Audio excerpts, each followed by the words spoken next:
were recreated, and in fact everything changed. Even their wisdom and everything about them changed.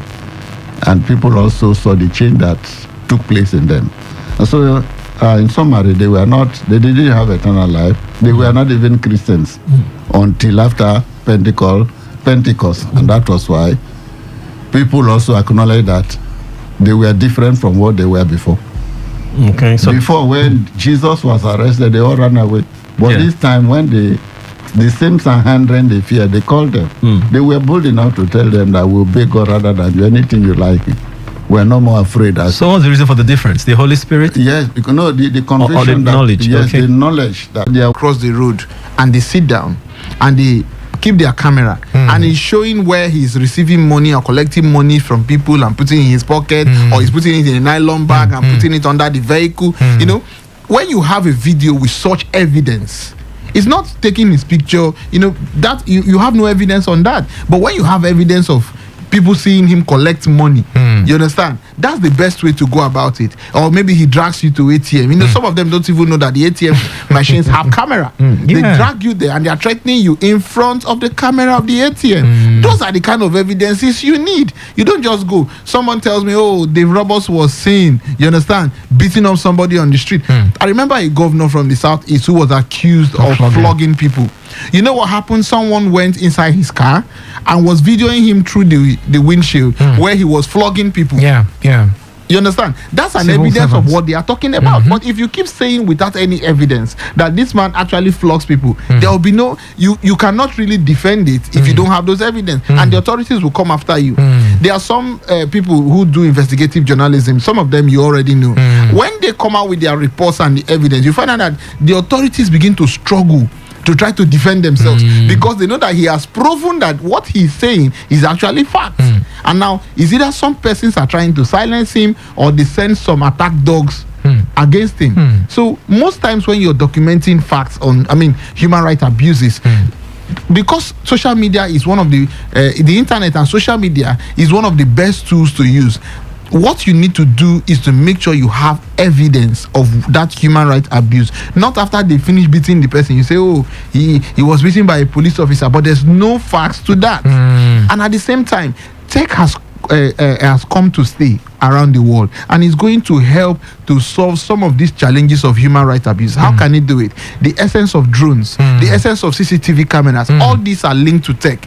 If majority of our major roads and streets have CCTV cameras, criminals will be identified. People who abuse people, whether security agency, whether vigilante, or anybody, whether even those in authority. We've heard of people who beat up their SAs and PAs on the street. If we have CCTVs or drones around our roads and our streets, most of these challenges we have can be solved by tech. You made mention of this, and I'm trying to link it back to the intelligence department or the intelligence unit that was created by the ex-administration, and we heard that at some point we might start seeing CCTV cameras reporting directly to the database of that intelligence unit in the state. Up until now, we haven't seen those things being mounted. We haven't seen drone surveillance, as one of the tools used by the police or the army or security agencies in the state to combat crime. And these are the things we keep saying on the tech show. If we don't see these things, we don't have enough faith in the government or in the administration of the day to know that they are actually on our sides to deal with the issue of insecurity in the state.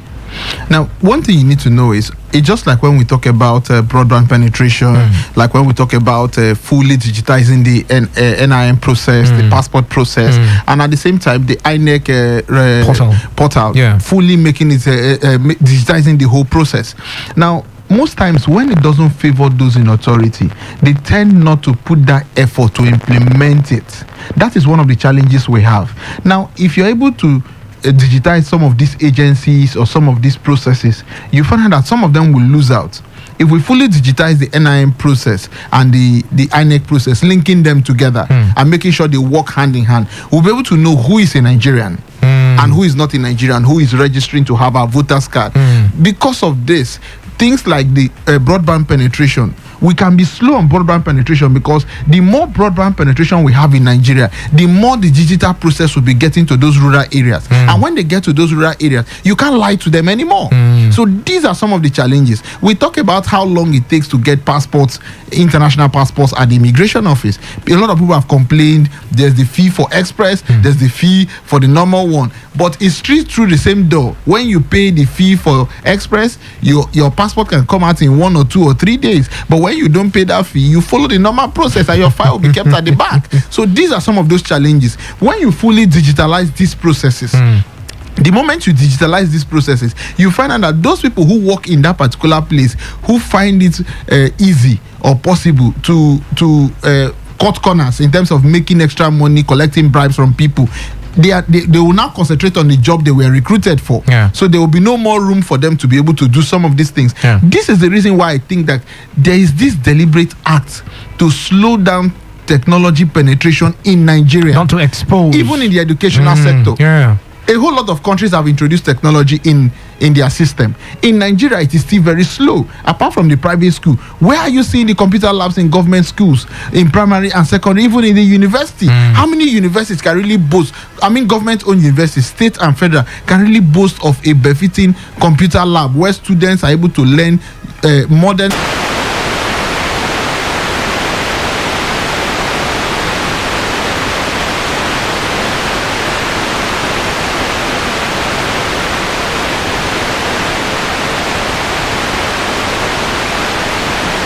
Because the more we continue to sensitize people on technology, the more their knowledge grows, the more we want to use them. You know, the minds are opening. A whole lot of some of the challenges we have, even within our business circle, is because technology penetration has been poor.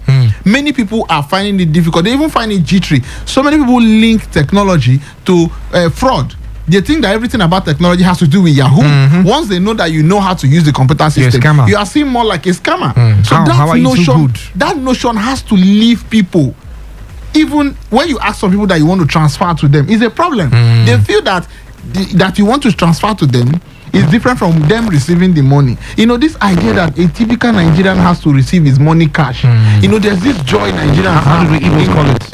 Cash. There's a word for it. I don't know what you're talking about. You know, when they count that money, you understand? So, since we're talking about human rights today, if the government are serious about it, we will deploy technological tools to be able to act as watchdog to our communities, to our country, to our streets. It helps. Remember the Abuja CCTV? It didn't work till today.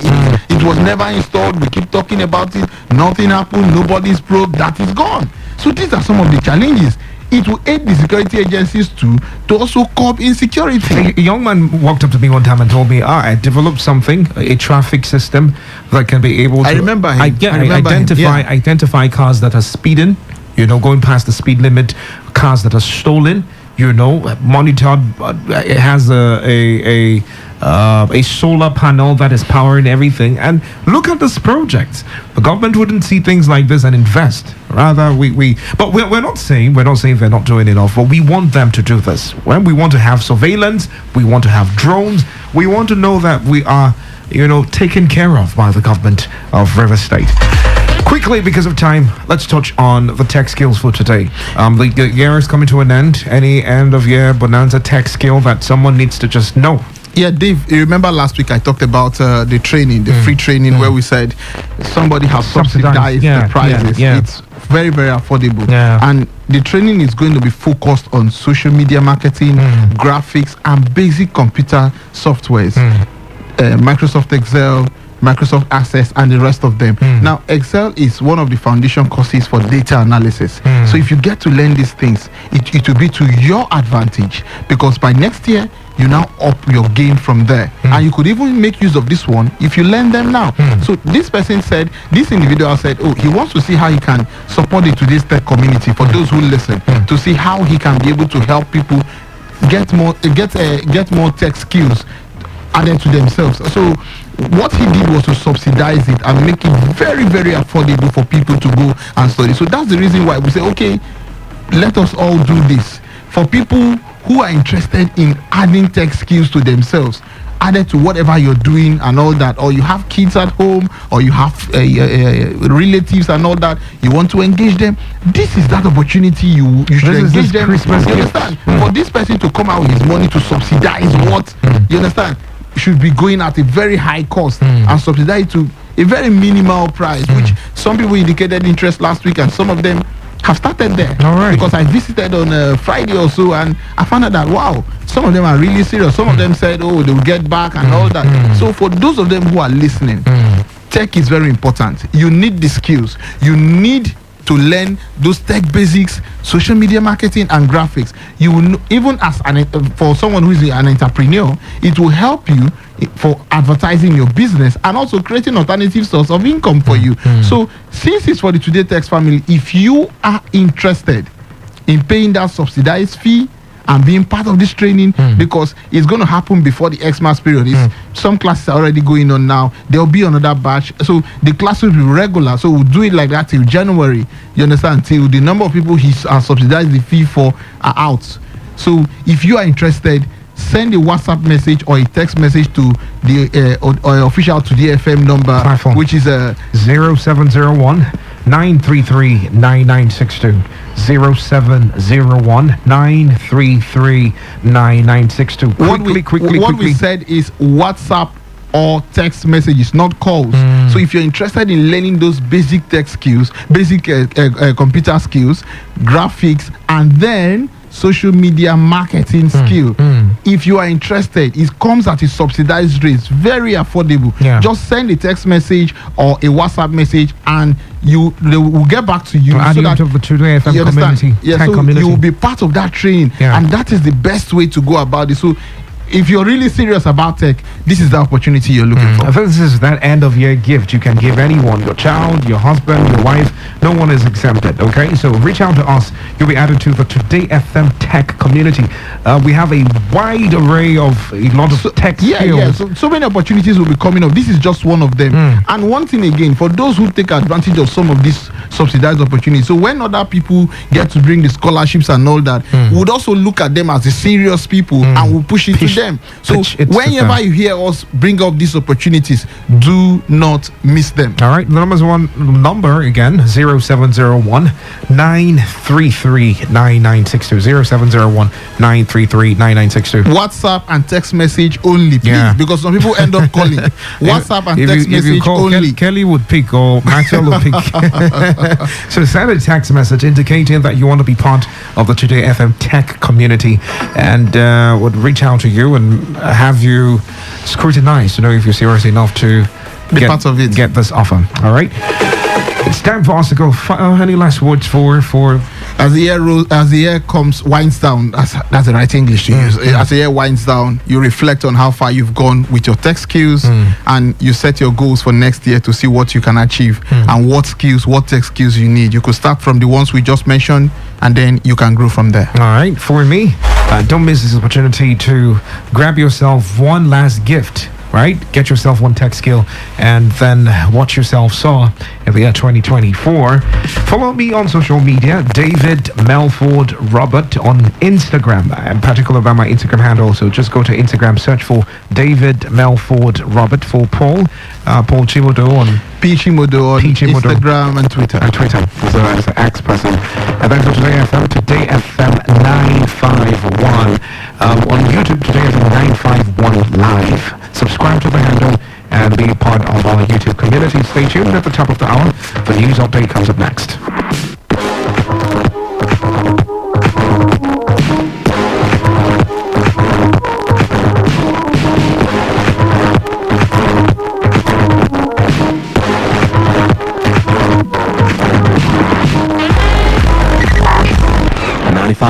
FM, voice of the people. And we're back.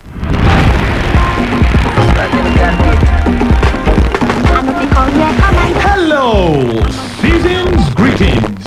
And we have good news for you and your business. We know it's holiday season, but your profit doesn't have to go on holiday, does it? Nah. Do you want double your profit in this season of celebration? We bring to you our Pay Less and Get More December promo. That is, you can now pay for 3 jingles and get 1 free. Pay for 5 and get 2 free. Best of all, you can pay for 10 and get 5 free. Wonderful, fantastic. Do you also want to record your program or do it live? You can now pay for 3 recorded live programs and get 1 free. Better still, pay for 5 recorded or live programs and get 2 free. This is best Christmas for you and your business. This promo lasts from December 11 to January 15. Terms and conditions apply. For more inquiries, please call 0818-388-2850. Merry Christmas and a Happy New Year.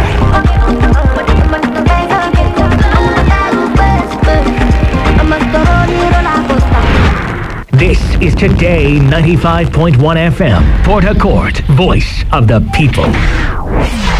Today, 95.1 FM, Port Harcourt. News update.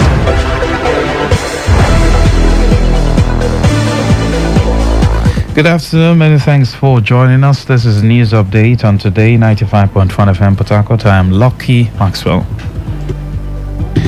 27 members of the River State House of Assembly elected under the People's Democratic Party have defected to the All Progressives Congress. The lawmakers, in individual letters written to the embattled factional speaker Martin Zamehule, cited division within the PDP as the primary reason for their defection to the APC.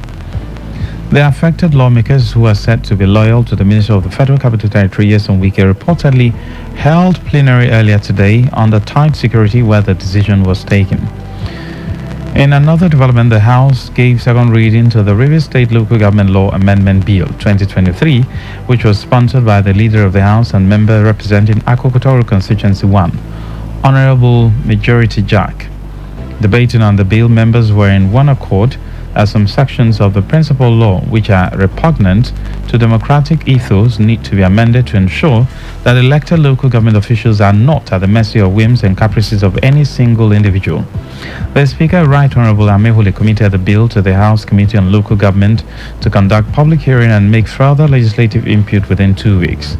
Also, the House adopted a motion sponsored by 26 members and moved by the member representing Omoma constituency in the House, Honorable Silvanus Wanko, to condemn the refusal of Governor Siminalayi Fubara to hand over suspects that burnt the hallowed chamber of the Assembly to law enforcement agencies and seizure of funds for the management of the Assembly.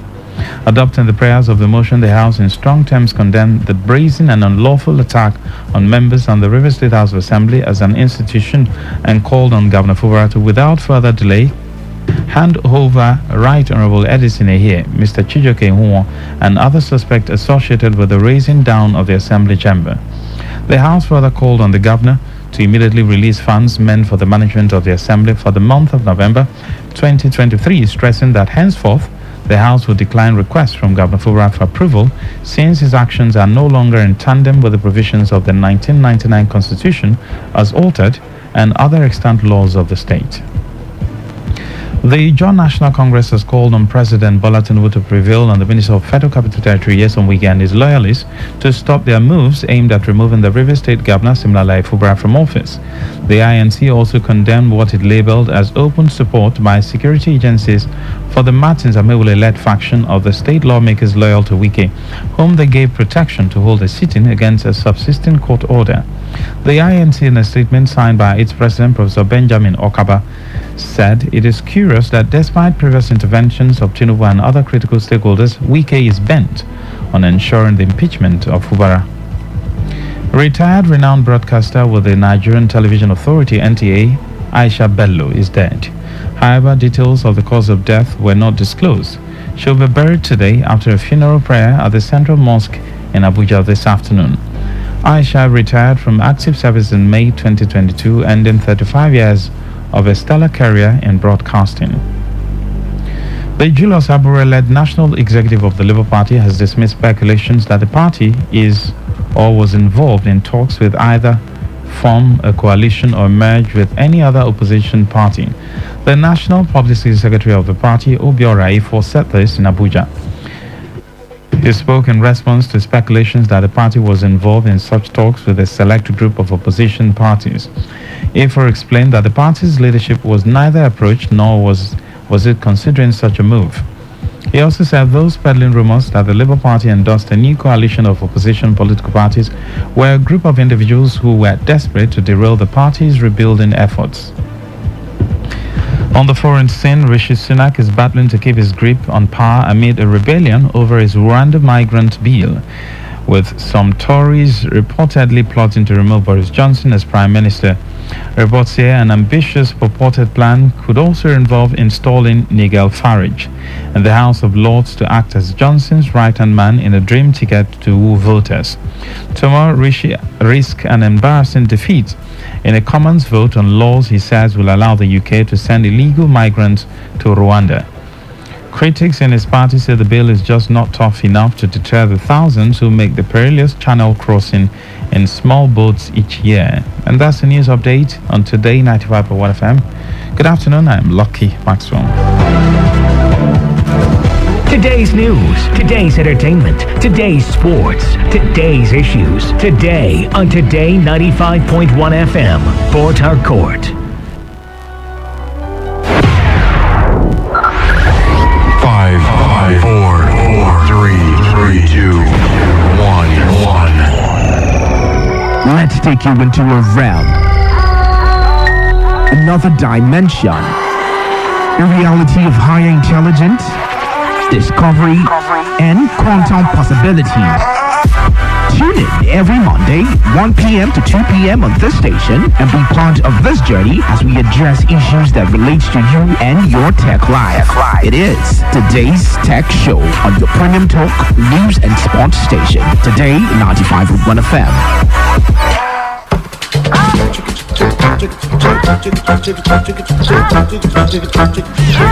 Hello, my people. Are you ready for an electrifying experience that would send shivers down your spine? Welcome to the thrill. Hold on tight as we dive into the hottest high life tracks that will make your pulse race and your feet move. It's not just a show, it's a musical and talk adventure that would leave you craving for more.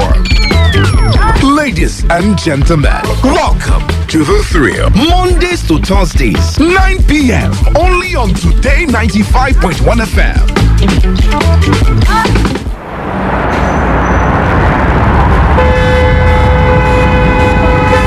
I can feed you and feed your entire family. Why don't you get your snap out of the way? Okay, move your car. Madam, I beg. Will you move this car? I don't understand what's going on. We've been sitting in traffic for the past 1 hour. Like, oh my God. Everywhere is lost. Do you want to share or get the latest traffic updates in and around Port Harcourt? Then listen to the traffic update show on Today 95.1 FM Port Harcourt. Weekdays 6:30 to 7 p.m. Days 6:30 to 7 p.m.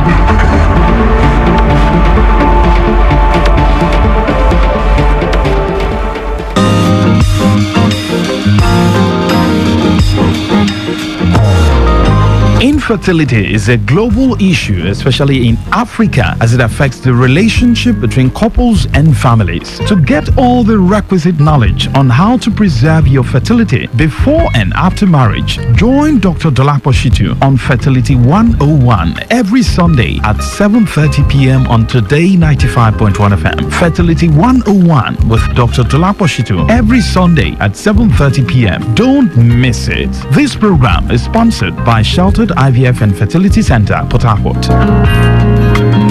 This is Today 95.1 FM, Port Harcourt, voice of the people.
Welcome to Talk That Talk on Today 95.1 FM. It's a fantastic Monday morning, and every day presents new opportunities and also new dramas. Of course, we have a drama ongoing in River State. We've had dramas. Rivers is always in the news for dramas. We should have some form of Nollywood River State chapter. Don't you think so? All right. Politically speaking, of course, you know about the impasse that has been ongoing between the ex-governor and the present governor. Nyesom Wike's FCT minister, ex-governor, and the present governor, Sim Fubara, and of course, the lawmakers at the River State House of Assembly. You're aware about the purported alleged impeachment that was to happen on a particular Monday. On Sunday, the Hello Chamber was bombed.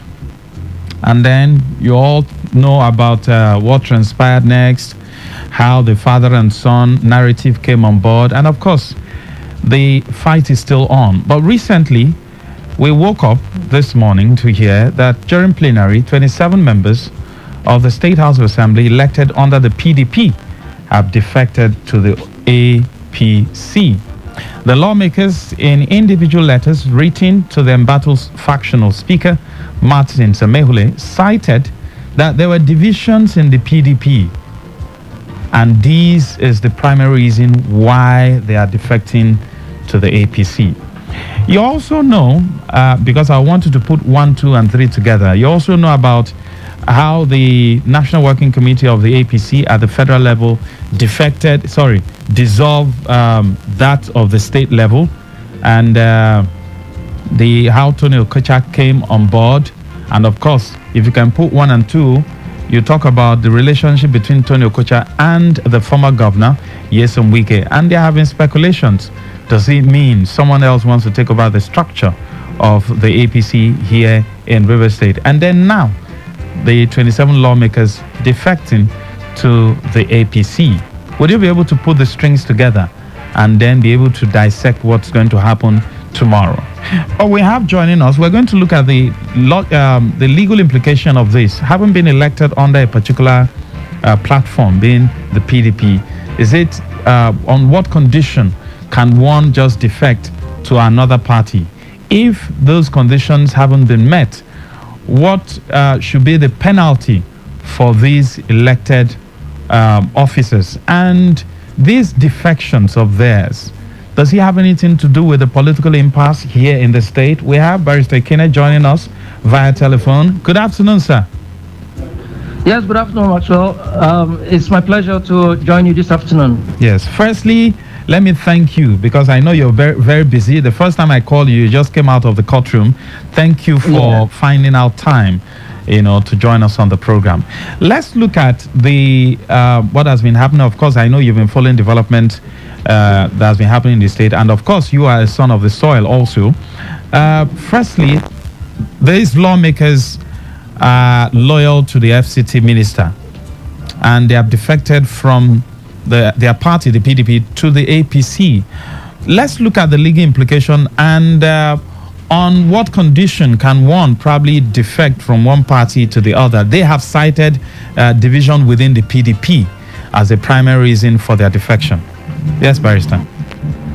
Yes, first, before I will make a remark on that, let me first say that I am not aware of any legislator legitimately paying allegiance or having loyalty to any individual with respect to the law, so that if I don't comment on this, it seems as if I adopted that position you referenced. Okay. That's to say that upon declaration or proclamation of a House of Assembly, when legislators have been elected, when they take their oaths of offices, they do not pay allegiance to any individual or even loyalty to any individual, but to the Constitution of the Federal Republic of Nigeria and to the states. So any other loyalty or allegiance will not be known to law, and I don't think I subscribe to that. Having said so, the Constitution of the Federal Republic of Nigeria creates for each state of the Federation a House of Assembly.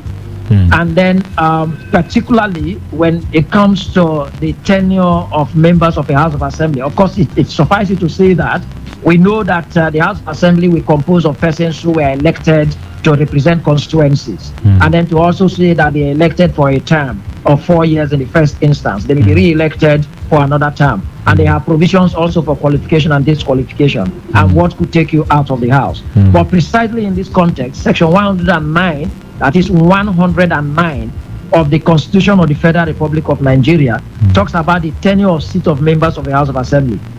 Let me make a slight distinction here.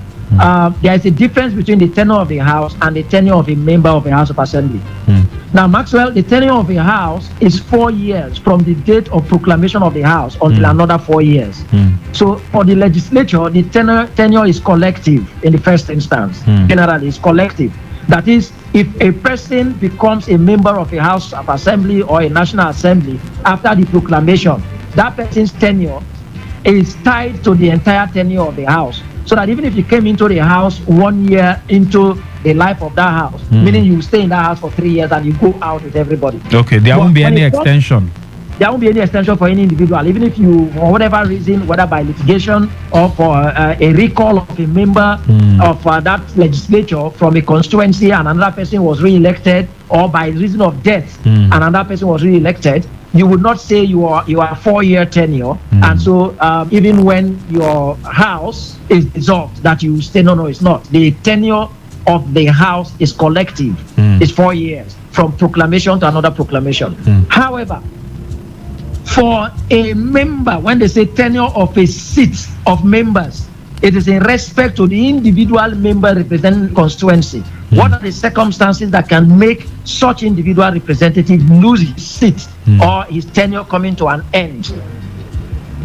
Maxwell, the first and number one that is important and related to what is happening in Rivers State, because there are other grounds that is related to what's happening in Rivers State, is Section 109, subsection G, with respect to where a member was elected on a platform that is sponsored by a political party, and he won his election on the platform of a political party being sponsored by that political party to the House, and for whatever reason he becomes a member of another political party before the expiration of the period of which the House was elected, then that member will lose his seat.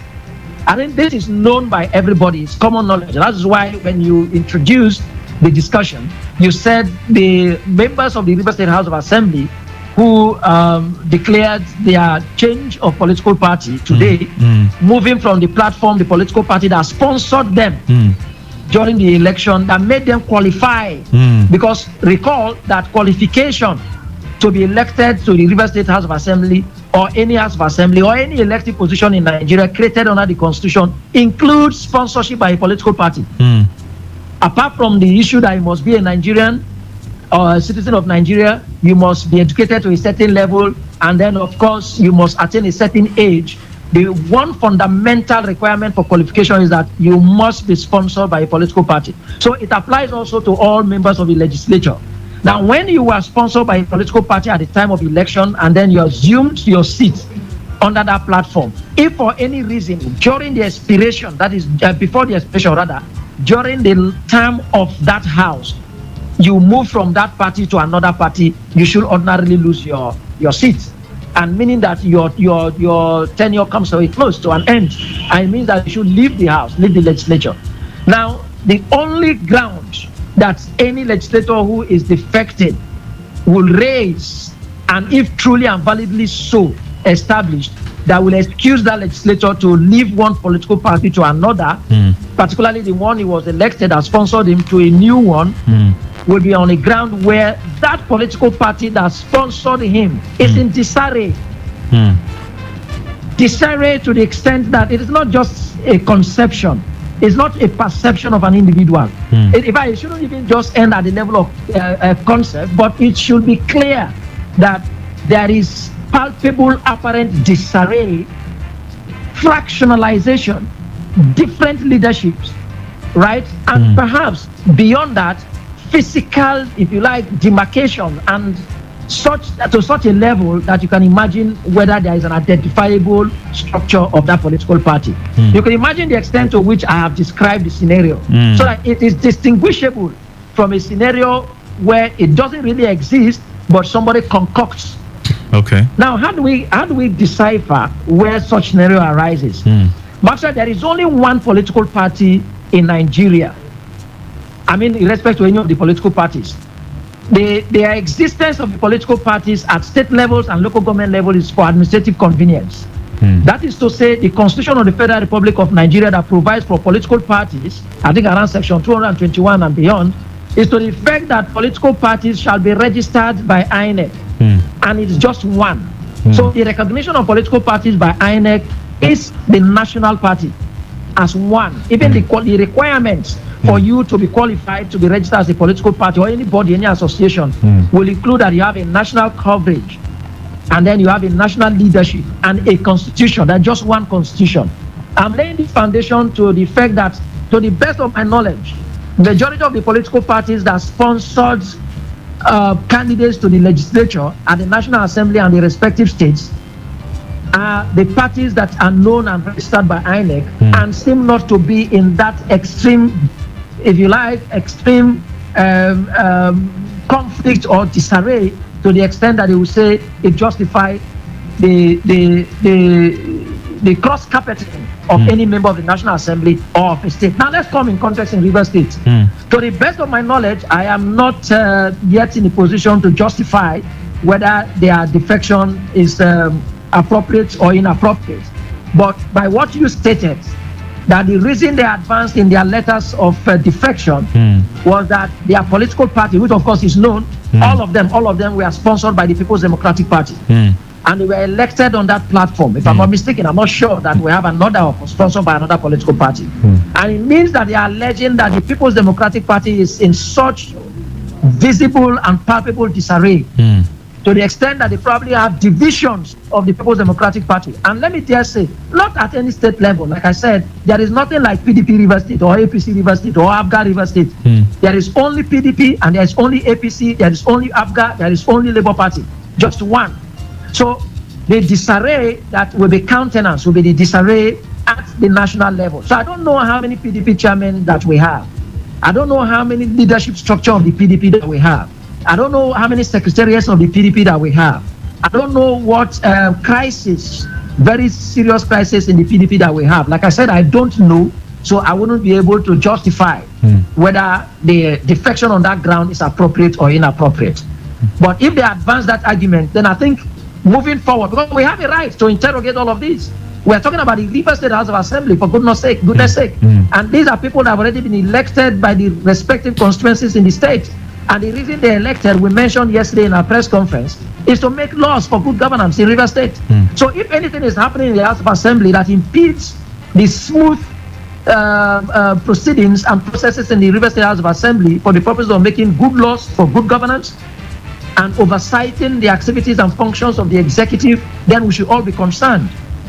Now that they have become members of the House of Assembly and they are having advancing reasons to leave the party of their, if you like, their birth, the party that sponsored them and gave birth to their membership, their seat in the House of Assembly, then we will have to interrogate. But except if the media is reporting that there is such unrest, such division in the PDP at the national level, then their grounds will be justified. But if there is none, then I think in the coming days, more issues will arise from this exercise this morning. Looking at what you said, that more issues might arise. What are those issues that might arise in the coming days? But there's the possibility of legal action by any person who feels dissatisfied and aggrieved and affected by the actions of these members, but including the constituents, that is those who elected them. Because those who elected them may have elected them on the principles and objectives and agenda and policies of the political parties that they supported. So these are issues that really, I'm just afraid that we have actually murdered democracy in this country. To the extent that we no longer rationalize what we do. We no longer imagine what we do if they have effect on the people that elected us or otherwise. Because if truly the political parties represented the messages they carried and disseminated to our people that informed the decision of electing representatives on those platforms, then it will mean that if the people of Ahoda West as a constituency felt that, the agenda and then the programs and policies, the objectives of a particular political party, haven't examined all the programs of the political parties, that one is favorable to them, and they collectively, to a larger degree of the population, the voting population of that constituency, voted that political party. It is only reasonable, therefore, that they would have meant that the other political parties did not satisfy their aspirations and expectations with respect to their programs and objectives, if the political parties really do have any. So for a legislator, single-mindedly and just on your decision, without proper consultation with the people that elected you, who you know even have the power to recall. Okay, so you're saying, so you're saying they should have. That legal action could be one of those Okay, they should have consulted their constituencies before the movement. In a normal democracy, that's what happens. Anything you take that will affect your people, in a normal democracy, you respect it. When we say sovereignty lies in the people, at the national level, the constitution says so. The entire Nigerians with respect to the president, the entire state with respect to the governor and legislators, and then the entire constituents with respect to the constituency of the legislator. Sovereignty lies in the people. So if for anything, a reasonable representative will have consultations regularly with the constituents. And then we have a constituency office. That's the reason they should have it. I wonder how many of them really have functional and operative constituency offices. So that you continually engage your people, consult with them, the decision you want to take. Even if somebody is persuading you to take a decision, are you taking a decision to your best interest or to the interest of your people that you represent? If it is to the interest of the people you represent, did you consult them? Did they tell you should move from party A to party B? But of course, our politically exposed persons and legislators right now in this context would always say, after consultation with our people, that's the usual way. Giving addresses are not difficult. After extensive consultation with my people, my constituents, the good people of Ahoda West that I represent, for instance, I'm not sure that the House of Ahoda West member did this. So I think I shouldn't even use that example anymore before people would think that he also defected. Ahoda West representative, I'm not sure, has defected. Let's take any of those that defected. They'll say, I deeply and extensively consulted with my people. They agreed that I should move from party A to party B because party A no longer represents our interests, or for the crisis in party A that is affecting our aspirations. They would probably so state on the floor of the assembly, just to play to the gallery. But there's no real situation in that regard. If after all the investigations, it is discovered that there weren't any division or issues within the PDP, we're talking about the PDP at the national level now, that should warrant their defection as opposed to what they have stated, what should be the penalty for these lawmakers to serve as deterrent to other lawmakers? The penalty in section 109 of the Constitution, you lose your seat, the tenure of the seat of that member comes to an end, apparently. And that's who enforces that? That's where where the judiciary would have to come to play. And then, like we also mentioned yesterday, that I'm afraid, even if it's my primary constituency, that the judiciary has died awaiting interment. Anybody can take that. The judiciary has died awaiting interment. See, sometimes we come to a point in this country that we should speak in such a manner that we don't care maybe what you would think that its personal effect that it would be. I'm a lawyer, but I'm afraid that the judiciary has died. Is not stillborn. Like Zainab Alkali would say that the dreams like babies are conceived. Not all dreams are born alive. Some are aborted and some are stillborn. So the dreams of Zainab Alkali are even better than the judiciary in this case. Where in her own case, some of those dreams were either stillborn or aborted. But in this, they delivered but have died and are waiting interment. So it is one of the opportunities we really have to stand strong. I said this is a call on the judiciary to come up to responsibility. I am not saying this because I worry that I enter public taxis and buses, and then Nigerians who ordinarily wouldn't make negative references to lawyers, let alone judges, are now ridiculing judges to the highest level. So let me leave that. Now, the institution of government or the organ of government that will put a check on what has happened in the legislature is the judiciary. So like I said, if any person is dissatisfied with this purported defection at the moment, and he approaches the courts, he will be going to the court to say there is no justification for leaving the party that sponsored a particular representative to the assembly. And when that individual who is dissatisfied and approach the court can present his case, and like you asked, if he succeeds in establishing that there is no justifiable division in the PDP that will justify the defection of any of them, then of course the court would hold that there was no ground and there was no reason for that defection, and I haven't defected. It's not that you will go back. Actually, it's important to state this. It is not that when the court holds tomorrow that your defection was unjustified and unconstitutional, that you now go back to say, okay, since it is so, now let me go back to my previous political party. No, you will lose the seat. Okay, the person is gone forever. There is no trial and error. Okay. There is no trying your fate to say, let me defect. If the court holds that my defection is unconstitutional, then I have a window to go back to my political party. No, you lose the seat automatically, because the prayer of that party would have approached the court will include that the court should declare that seat vacant. And if the court so holds that the justification is, the ground is not justified, there is no division to the level that the court will be convinced that justifies a defection, then of course the court will hold that the defection was unconstitutional, and then it has violated the provision of the Constitution, Section 109, subsection 1, paragraph G, and then that person should lose. The effect is that the tenure of the seat of the member of that constituency comes to an end.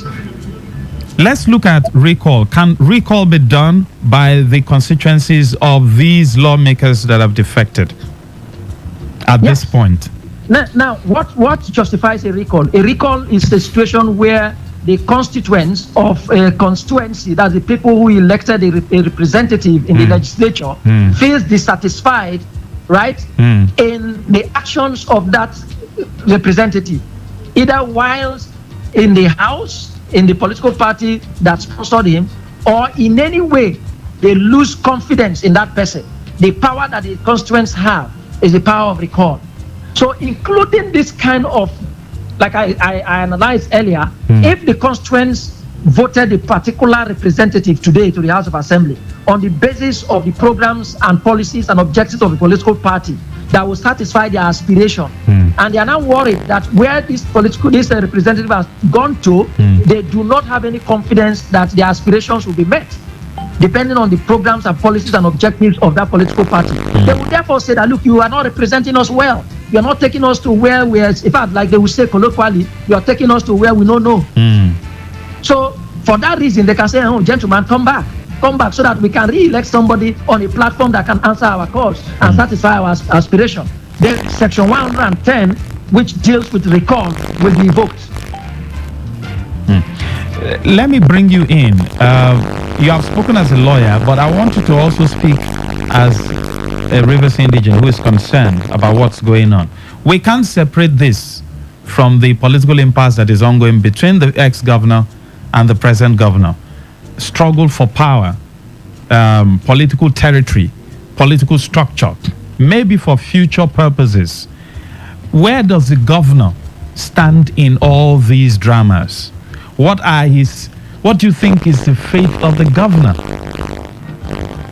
Well, Maxwell, we've been talking on this particular issue for about a month now, and it is clear that whatever political actions and activities amongst politicians and politically exposed persons, it is certainly on interest.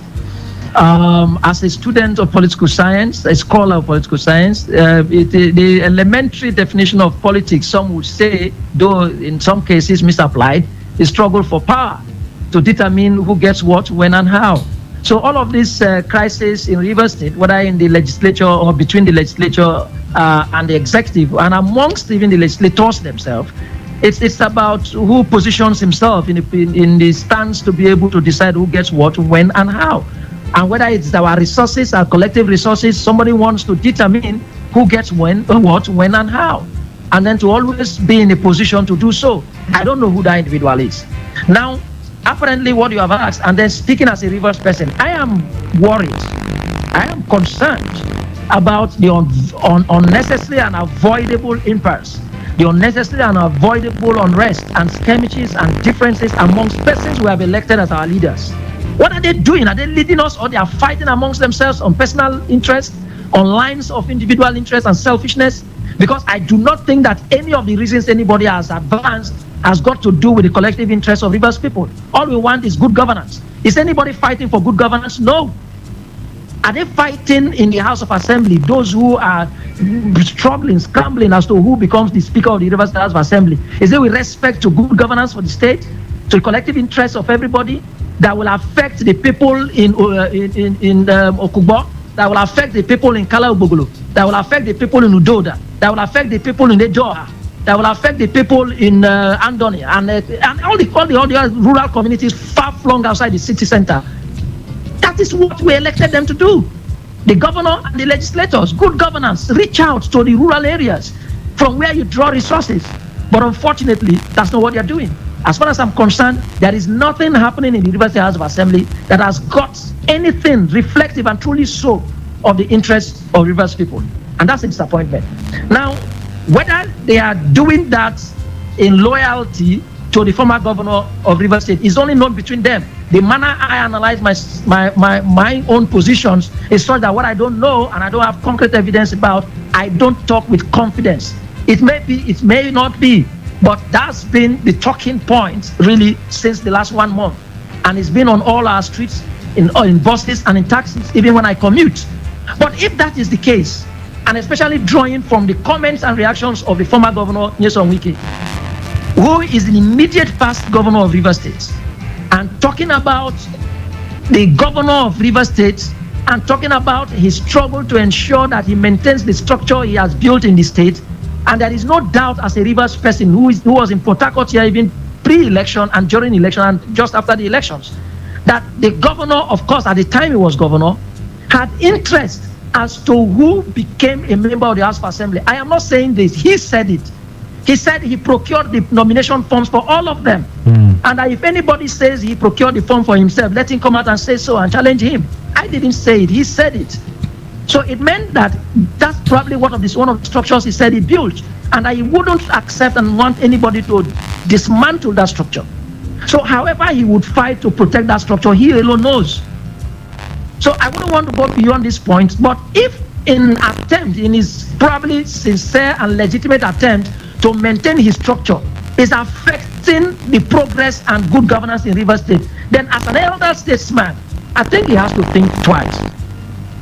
If it indeed is part of the causes of the crisis in the assembly and between the assembly members and the governor, then as an elder statesman, immediate past governor of Rivers State, well-intentioned person, as it's acclaimed by his supporters, then I should urge him to intervene and see that, even if this was going to serve his personal interest extensively, but it does appear that this thing is rather affecting the generality of people that he just served, then he should look inwards again and bend back. That's just my admonition, as little as it could be, because apparently all of these crises have negative effect. We stated that in our press conference yesterday to mark the World Human Rights Day. All of these skirmishes in the House of Assembly, the Cold War between the assembly members and the executive, all of the disturbances, and if you like, whether they are real or not, have negative effects to the interests of Rivers people and residents in Rivers State. Thank you, Barrister Kenny. We appreciate you for joining us on the show and for finding out time, of course, out of your busy schedule to analyze this issue for us. Thank you so much, sir. And thank you very much for having me. Always my pleasure to be on your platform. Thank you. All right, feel free to join us on the conversation. Dial 081-700-00951, 0810-951-0951. 27 members at the Rivers State House of Assembly cross-carpeting to the APC. What are your thoughts? How will this affect development in this state? What faith do you think the governor still has in the assembly members? Where will this lead Rivers State to? Good afternoon. Welcome. Thank you, my friend. Good afternoon. Good to have you. Go ahead, Gift. Yeah, thank you. These are the things that people like us who understand the game of politics have been saying. It's not to, support one side, give, what you recall, go ahead. governor take charge. The Eric who is complaining today, even with the way he was sounding, it will tell you. No, please. Don't come and attack my guest. Please, you don't do that. Go straight to the point so we can move. Good afternoon, welcome. Yeah, Mr. Zion. Yes, Good please, go ahead. afternoon to you. Yes, please. To a point, I just felt like the girls were just leaking our secrets to the public. Maxwell, sir, as they have defected, I want to thank them because they have made the job easier for us now. Which job, sir? Which job? Initially, we look at the recall process. We have been consulting our people, mobilizing them. We have even applied to INEC to give us the register. So the process is like kind of taking us time. But now they are defected. I hope they will not deny tomorrow. So let's confirm, have they defected? Let them say yes or no. Now that they are defected, the process is easier for us. So what are we going to do? We'll file to the court direct. That the people we elected in trust under the PDP have betrayed their conscience, have betrayed our vote. So on this ground, we don't want them anymore. It's very easy.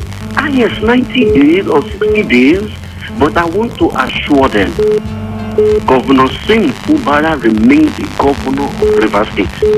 And no iota of threat, no political gimmick. Mr. Zion is involved. I am involved. All right, thank you. Thank you, sir. Good afternoon, welcome. Feel free to join the conversation. Send your messages rather to 0701-933-9962. Hello, good afternoon, welcome. Hello. Yes, good to have you. Yes, Maxwell, yes, I'm please. calling from Port Harcourt. Go ahead, sir. Maxwell, it's unfortunate. I think the whole thing now that made it easier for this guy to actually relinquish their position. This defection indeed has made it very clear because you cannot be able to hold a particular position in another political party when you are jumping to another political party. So I think it has made the whole thing easier. But Master, I'm worried. I was in Akwa Ibom on Friday. I saw the development that is going on there right now. You went to Akwa Ibom. You didn't tell me, Obed. You didn't do well, oh. Since you people don't want to do Christmas jolly here now, let me go to Akwa Ibom and go and jolly. You people are doing political tussle here. Honestly, we have to go to Akwa Ibom. Christmas village is ongoing right now as we speak. Oh, they are sending me videos and pictures. They are missing me there. And Akwa Ibom is, I can tell you, Master, without missing words, Akwa Ibom is becoming better than Harcourt. I'm telling you. You need to see what's happening there. On that same day, I listened to news there. They took delivery of their another jet to add to the one that they had there before. Yes. You understand? So these are the things going on. But for my state here, we are dragging structure. Just to remain relevant in the scheme of things. That's what we are dragging in River State. You understand? And it doesn't make sense. I think we must all give the governor the needed support right now. No matter how any person will do, the state cannot be controlled by somebody who decides who gets what, when, and how. It doesn't work that way. Thank you, sir. This state collectively belongs to all of us. So what is happening here is a power tussle on who to control the state. So the people must stand out to be able to take their state, to know who becomes what. Not one particular individual. That's what's happening here. And it can never happen. Not in my state. Thank you very much. Thank you. Good afternoon. Welcome.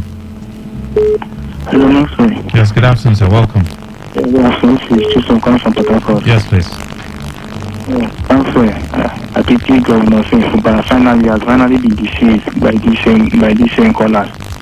Maxwell, remember during the election, these people were calling saying that the candidate Ubara will never have his way, that Wiki will fail because of Wiki, that will never have his way. Today, the listeners are saying that he should write down that he is this one. Master, they are deceiving him. You see what happened to him now? It's a plot to move that man, and they will finally succeed. When they impeach them and also think of sack them, all people going to be making noise will not be anywhere. You will not see them anywhere. Instead, tomorrow they will turn again. They will turn again like a medium. So it's just because of that I pity, because that seed it must surely be, because even if today, even if you're not going to grab the assembly to budget, how can you pass budget? If you go to the executive council, which assembly will approve another district executive council for him. So the thing they are putting him in a tight corner, and some people that deceive him. Instead of them to call for peace, they say we should fight time. Now he's fighting. Thank you very much for your time. He's fighting. Thank you. Thank you. Good afternoon, welcome. Yes. Good afternoon, Maxwell. Welcome, sir. Yes, Ugo, I'm calling you from Port Harcourt. Yes, please. Maxwell, you can see what we've been saying. And when we talk on radio, you guys will say allege. Allege has become reality today. I tell you that the kind of toxic politics the man in Abuja has been playing, if he does not go his way, no, we cannot be. Hello? Yes, I'm listening. Okay.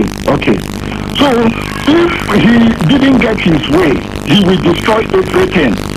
No wonder he dissolved. You know, when we keep saying these things, we also have our own way of getting information. When he dissolved the APC structure here in River State and started constituting Tony Okocha's this thing, I knew that something was coming, and you can see it today. Now they have like, and the funniest thing is that the headsman here, Fubara, I see him as somebody that has teeth that does not bite. You don't fold. See, when in a battle, you don't allow your enemy to gather all his weapons and now begin to face you. You also, as your enemy is preparing, prepare also. You see, as your enemy is coming to you, go to him as well. Thank you. Yes, don't allow your enemy to strike you down before you will organize yourself. Thank you very much. Thank you, Master. Thank you, sir. Bright says, good afternoon, Sir Max. Thanks, I love your program. For me, Governor Sim should sit up and do the needful. For we, the youth, we are suddenly behind the governor. One man can control River State. Thanks. Good afternoon, welcome. Yes, good to have you. Welcome. Yeah, are you the one that dropped my phone? You were trying to attack my guest. It is not about attack. Try to listen carefully so that you know where I'm coming from, because these are the things. No. I brought him to analyze the issue, and he did that correctly. He has done that, but yes, universally speaking. You know, listen to me so that you will know where I'm coming from. Do you know what I'm saying? Just like Shison was saying, I hate when we are this hypocritical. You cannot tell me a matter that is this critical.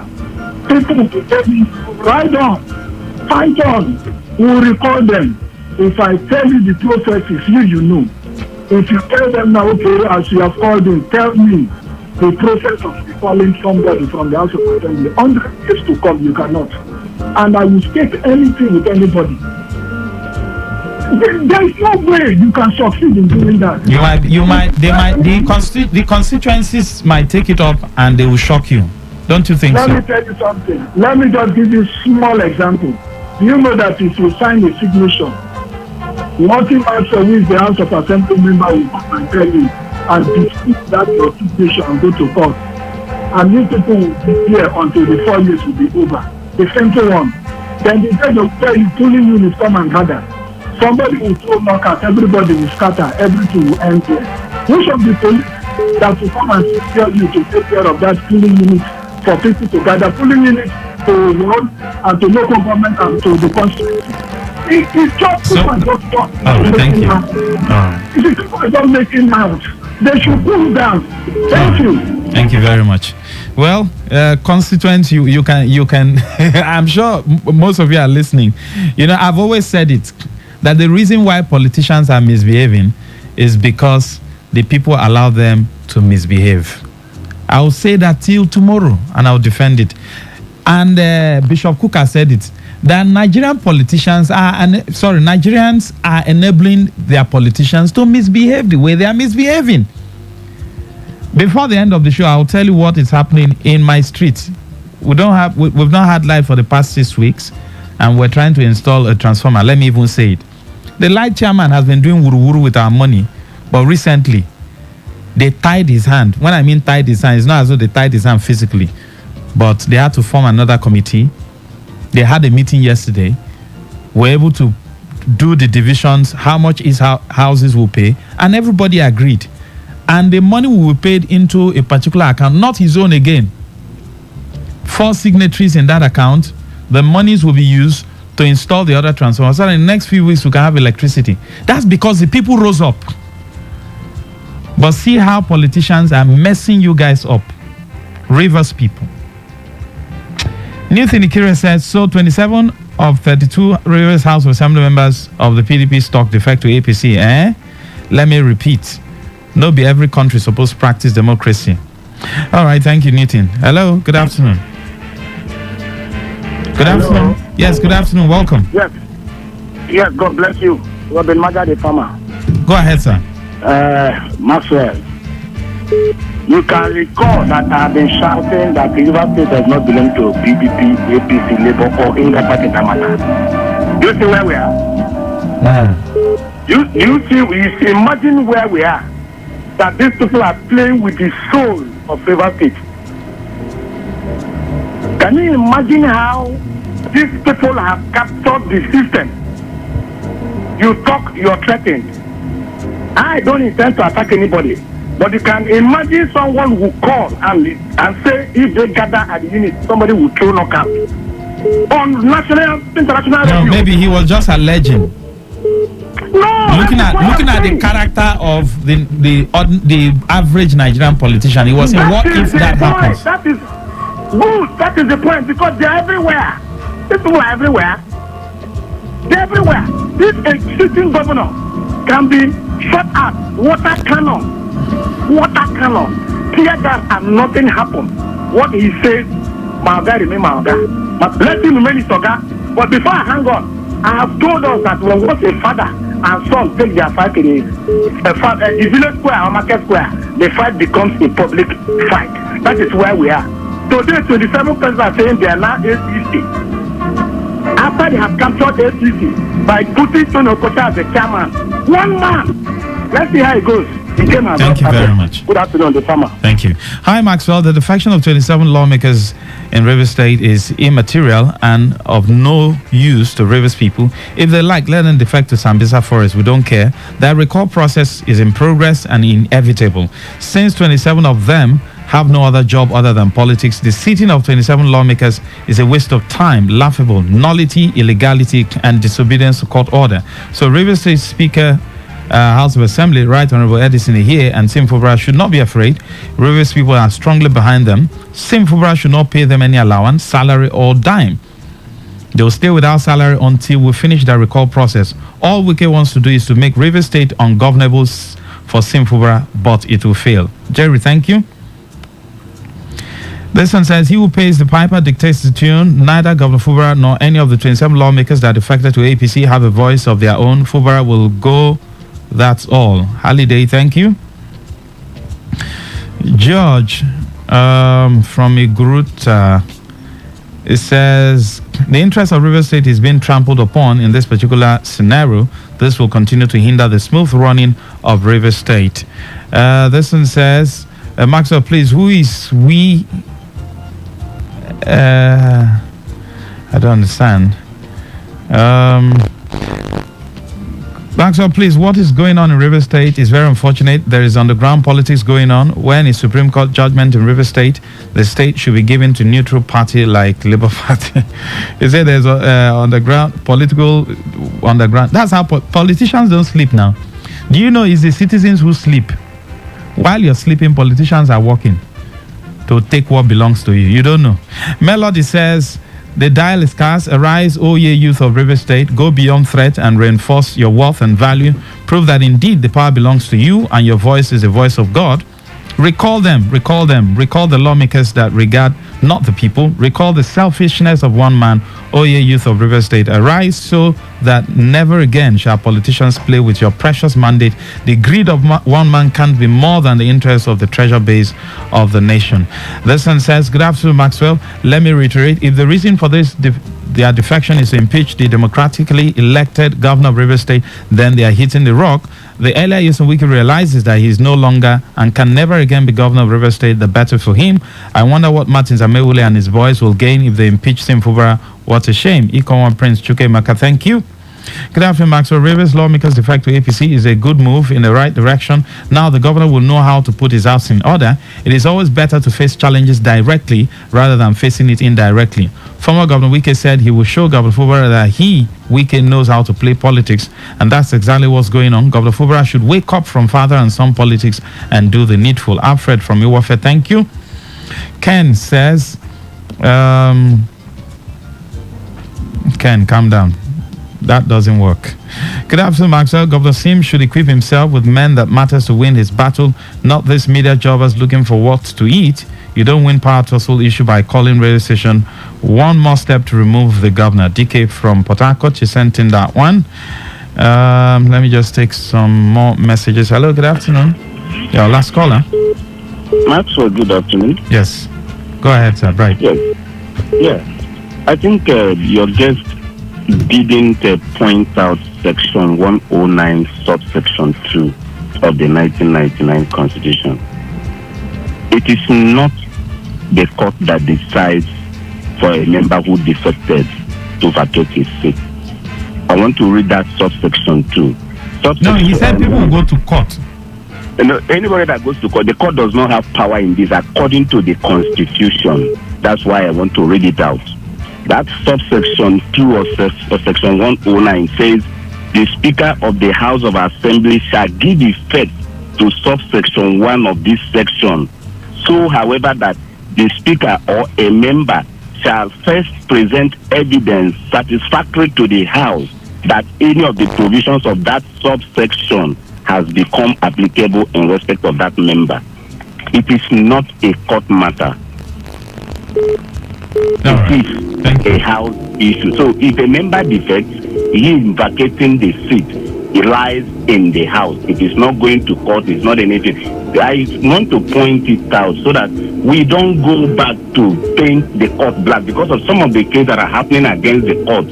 This is what happened in the case of the tribunal where section 133 people were only hinging their interest on subsection D without reading the subsection E that says the time for anybody who has been jailed or who has committed a crime that is preventing from holding office is after 10 years. So this matter is not a court matter. It's only internal house arrangement. Let nobody decide instead that he will go to court and then the court will vacate their seat. It will never hold. It is a constitutional matter that lies squarely within the House. Thank you. That is my contribution. All right. Well, talking about the court, I don't want to talk about the court. Maxwell, good PM. Now, who do River State this thing? It is evident that the Abuja man is behind all this brouhaha. But as the Lord lives, his wicked plots against the governor will fail. Favor, thank you. You sent in that one. Comrade Austin says, good day, Maxwell. You see, if a governor of any state who do not know the purpose for waking up, trust me, things will fall apart. Please, Maxwell, think with me.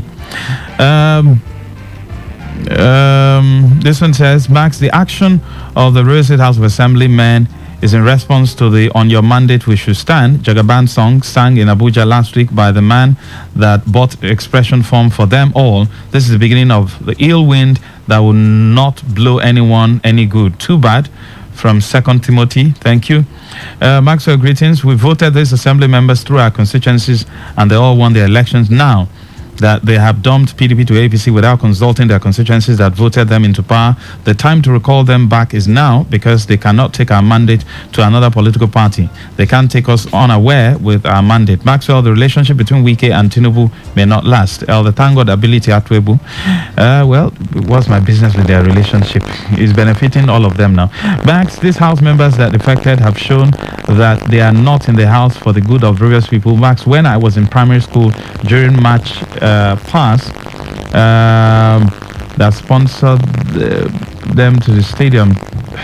Andy, your message is not entering. No.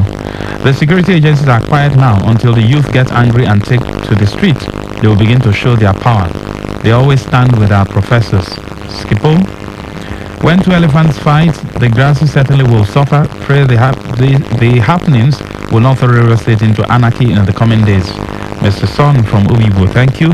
And this last one says, hello, Lucky Cassington. BK says, with all this happening between Sim and Wike, are you sure Sim will be able to win second tenure again in River State? That's much you can take. But let me just say this. Rivers people, if politicians, like some people have been telling me, that if you like, do request. So we'll not do it well. So anything you see is part of it. So we'll go back and start teaching again.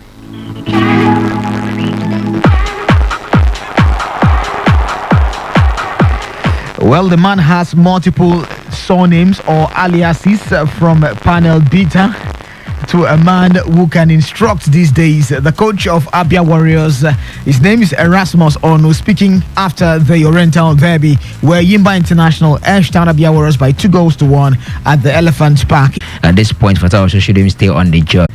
Just 2 games all season long out of 13 matches so far in the NPFL, and they've also played a handful of away matches. To put that, they've played likes of Gombe United away from home, Sporting Lagos away from home, and likes of Remo Stars away from home, Kwara United away from home, and in all these games they have been able to get out of that fixture unhurt. Should be looking at these guys and thinking, what are they cooking over there at the Pantami Stadium in Gombe? Really, at the Pantami Stadium in Gombe, whoever is in charge of that kitchen is a wonderful chef. His name is Akinade Onigbide. Akinade Onigbide is actually doing so well for the side. And you look at this team, they just got promoted into the MPFL.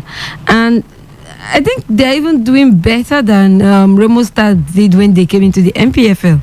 Because when Remo Stars started, I was seated here in this studio, and I did tell people that Remo Stars are a potential CAF competitors. Like, they were going to make it. If they don't make it to the CAF Champions League, we're going to make it to CAF Confederations Cup. And a lot of persons called in, even some persons right here in this studio were like, oh, it's an initial gra. It is first season thing. When the season gets set, they were going to flutter, they were going to fall down and all of those. But they went on to hold their own until we saw them at the continent.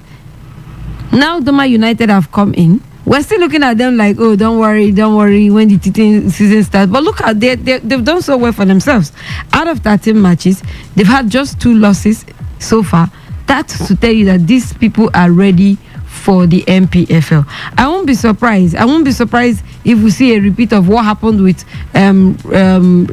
Remo Stars, like I mentioned, Bendel Insurance last season. If not that, it was an abridged league.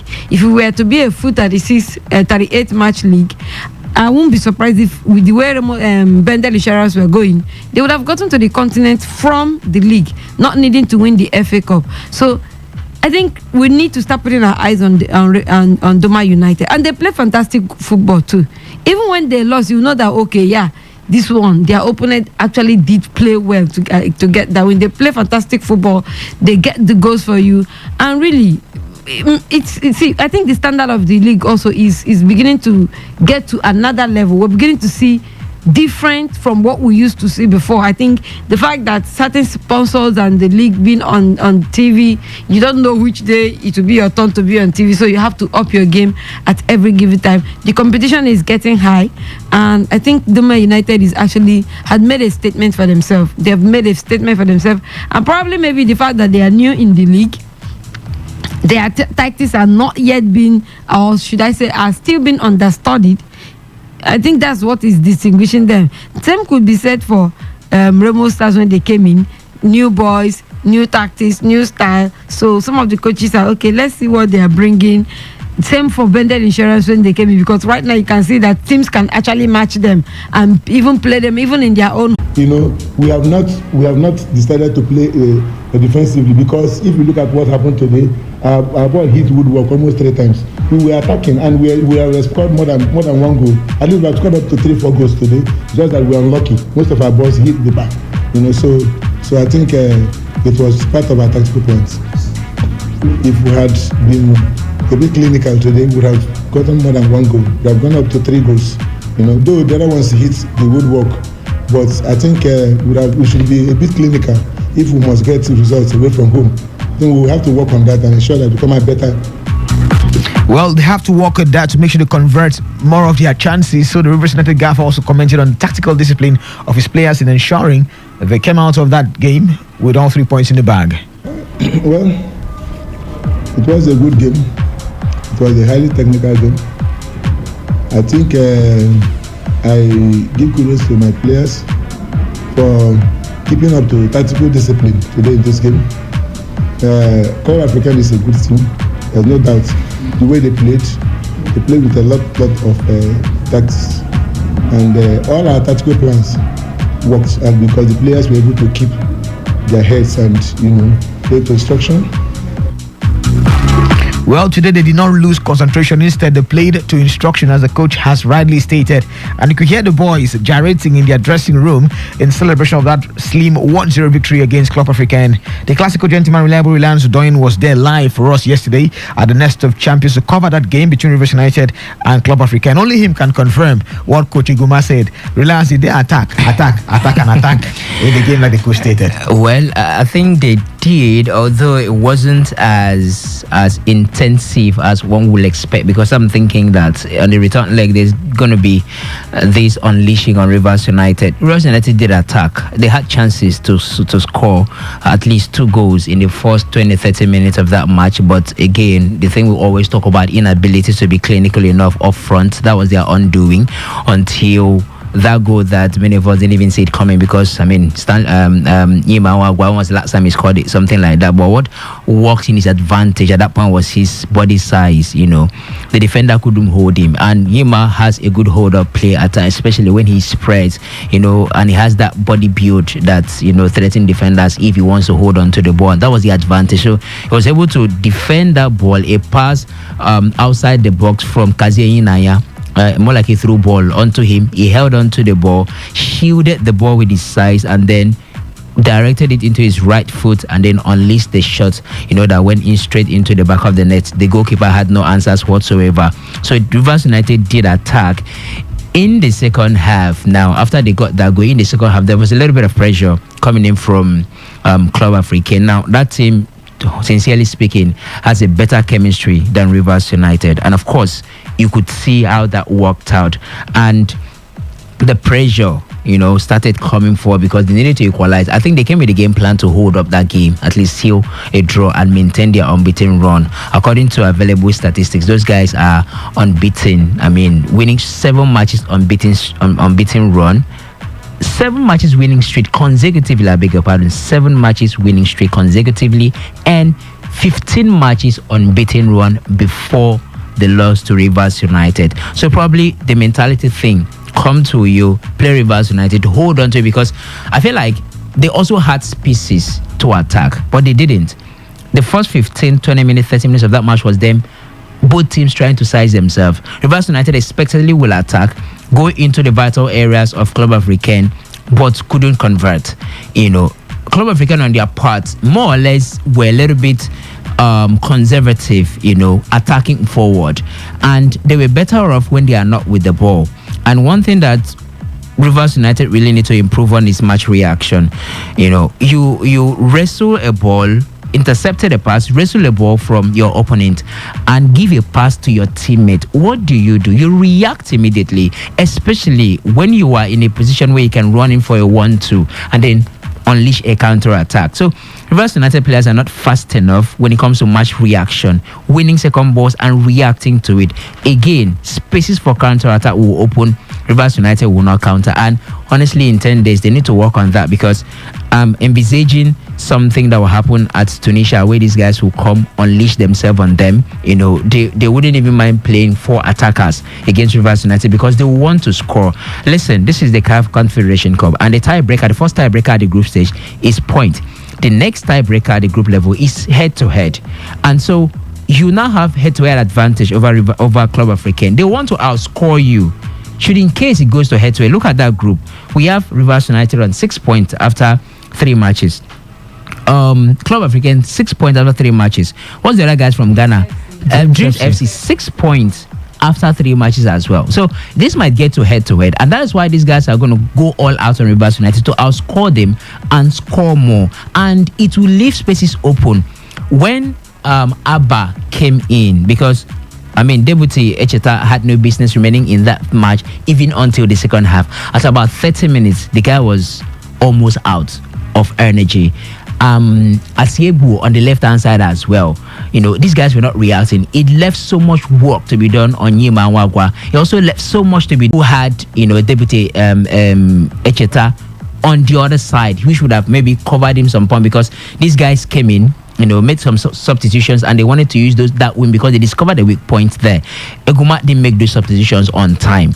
Now, when Abba came in, it was obvious the guy has the pace and the energy, so he covered more grounds, and you could see that these guys can be exposed. So counter, if you have 2 guys, one on the right hand side, one on the left hand side, that are clinical, the pace and the energy to sustain them for 90 minutes, you can hurt Club African, over there in Tunisia, because they're going to come forward and those spaces will always be open for you to counter.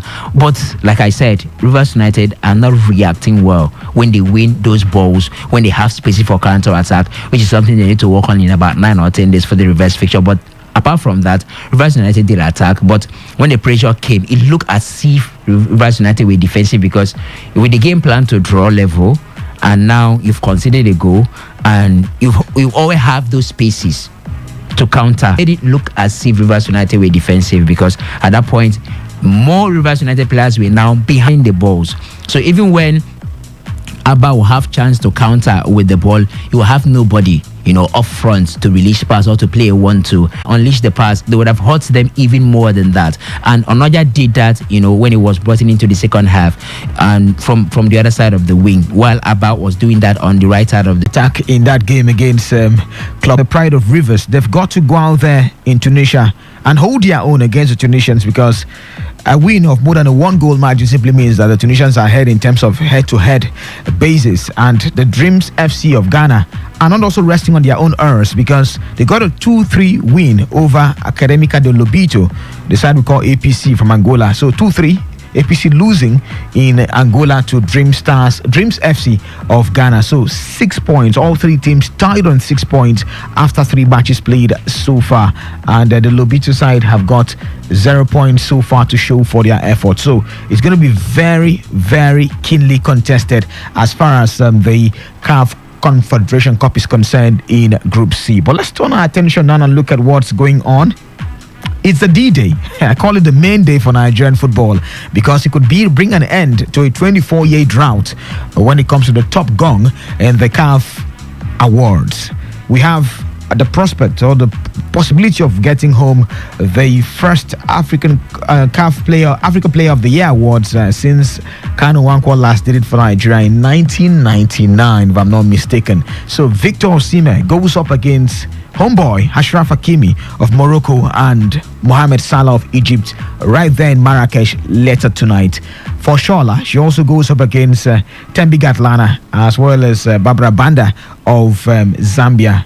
Although Oshola is favourite for that particular one, Deborah Bioden is also going up for the Young Women's Player of the Year award, and the Super Falcons are also going up for the Best Women's National Team of the Year award. So it comes down to the votes and later tonight. Well, sometimes they say that the players used to get expo. They will tell you to come. Wear your best suit and come. Nine makes sometimes they see Ronaldo or Messi for some of the Ballon d'Or awards. The one where you don't go win, you don't go. They go tell you so, bros. No worry, no be the win this one. Yesterday I was so happy when I heard Nigerian players touchdown in Marrakesh. The Nigerian players are here. You know you have seen a touchdown. Or Siola touchdown. Well, when they say Nigerian players touchdown, it simply means that the key players now. Yes, I heard Nigerians touchdown. Nigerians touchdown for the CAF Awards, it simply sends a good signal that something could be in there. Maybe they say, please don't fail us. So you're the main man. You're the celebrants now. So you have to wear your best suit and come prepared for this particular. And a lot of Nigerian journalists have also flown in to Marrakesh for this one. So I want to add one or two together. We've used logic to analyze it that if Victor Osimhen is the top most rated African player in the Ballon d'Or Awards in 8th position, the closest was Mohamed Salah with 11th position or thereabout. So if he's the best ranked player, then more like FIFA Africa best. No, I'm just saying now in case that's my way of like saying FIFA they give continent by continent best. No, those who are trying to analyze with logic are telling you that, like Queen you stated now, FIFA Africa's best. So if you use FIFA Africa's best logic, Osimhen should be Africa's best. But the voters are quite different, and the criteria may also be quite different at the end of the day. Uzochukwu Uduma, what do you have to say? Victor Osimhen up against Mohamed Salah and Ashraf Hakimi, has he got a better PR? Because at this point in time, sometimes PR play a role. How big are you in the football ecosystem? How likable or how admirable are you to football enthusiasts, to coaches, to captains, fellow players and journalists and fans of the game? What's your PR level? Is your PR tight? Because sometimes it comes down to who is more popular. But do you think Victor Osimhen wins this one tonight? If Salah is given the opportunity to vote, I think he's even going to vote for Victor Osimhen, because you can't take it away from him. He performed wonderfully well in the past season, and one of the reasons why AC Milan was able to knock them off of the Champions League was because of his absence, because even when he came back, he was still able to put a goal into the back of the net. So I see Victor Osimhen as a potential winner of this particular CAF award that's coming up now. For Salah and Hakimi, for Hakimi, the only thing that I think that made him trend this period was that issue of him having all his properties to his mother's name. Nothing again. Was that really real? Whether it was real or not, that was the only thing that made him trend. Yes, he was part of the Moroccan team that went for the World Cup and got to the semi-finals. And if you even ask me, Ziyech even played more than Hakimi in that particular competition. As well as Amrabat too. So for I don't even see Hakimi coming into the picture. And then when it comes to Salah, Salah did very well. Salah has been a player that has been consistent, but it is not the Salah that played. I think that was 3 seasons ago when I think Liverpool carried the Champions League. When Real Madrid carried the Champions League against Liverpool, not the Salah we saw then that was on fire, and all eyes were on him, and it was even tipped to be one of the best in the world, because he came out in Ballon d'Or, he came out as the third best player. So right now for Victor Osimhen, I think he should be given it, because club side highest goal scorer. When it comes to even the African continent, I think it was also the highest, because even in Nigeria he scored 5 goals. Is it 5 or 6 goals against South Sudan? He was the top scorer in the qualifiers for the AFCON as well.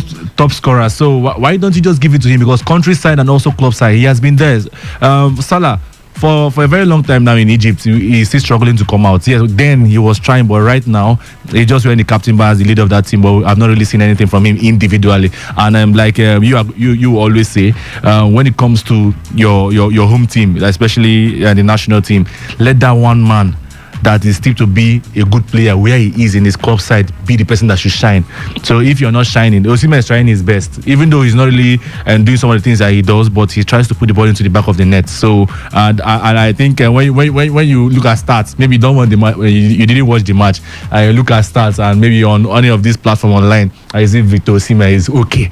You have seen the name there. So I think we should be giving to Victor Osimhen.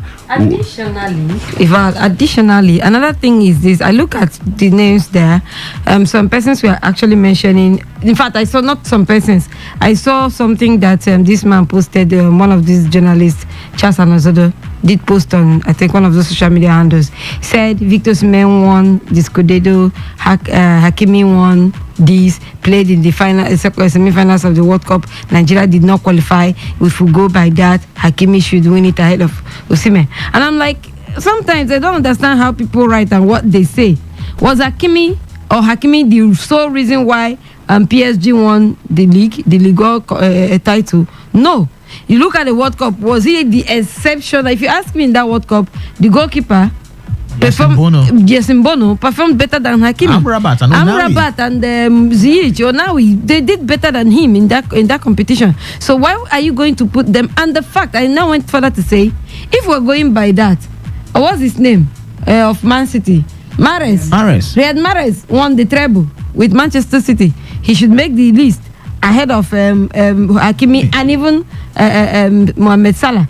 Mohamed Salah himself, Liverpool didn't win anything this last season, but he was quite brilliant personally for the team, individually. But they didn't win anything, but he made it. He shouldn't be in that list. So for me, when I just saw those three names, hopefully we don't see a turnaround. But I think what's his name? Victor Osimhen is just head and shoulder above those other players to win this one. Okay, so how shocking would this one be, Reliance, before I get to Young Chooks now, how shocking would it be that at the end of the day, this is me just saying what if, please don't crucify me, please, because I know people are coming for my head, right? But no, what if, it turns out to be a disappointment? For example, in 2013, we thought Mikel Obi had this thing in the bag.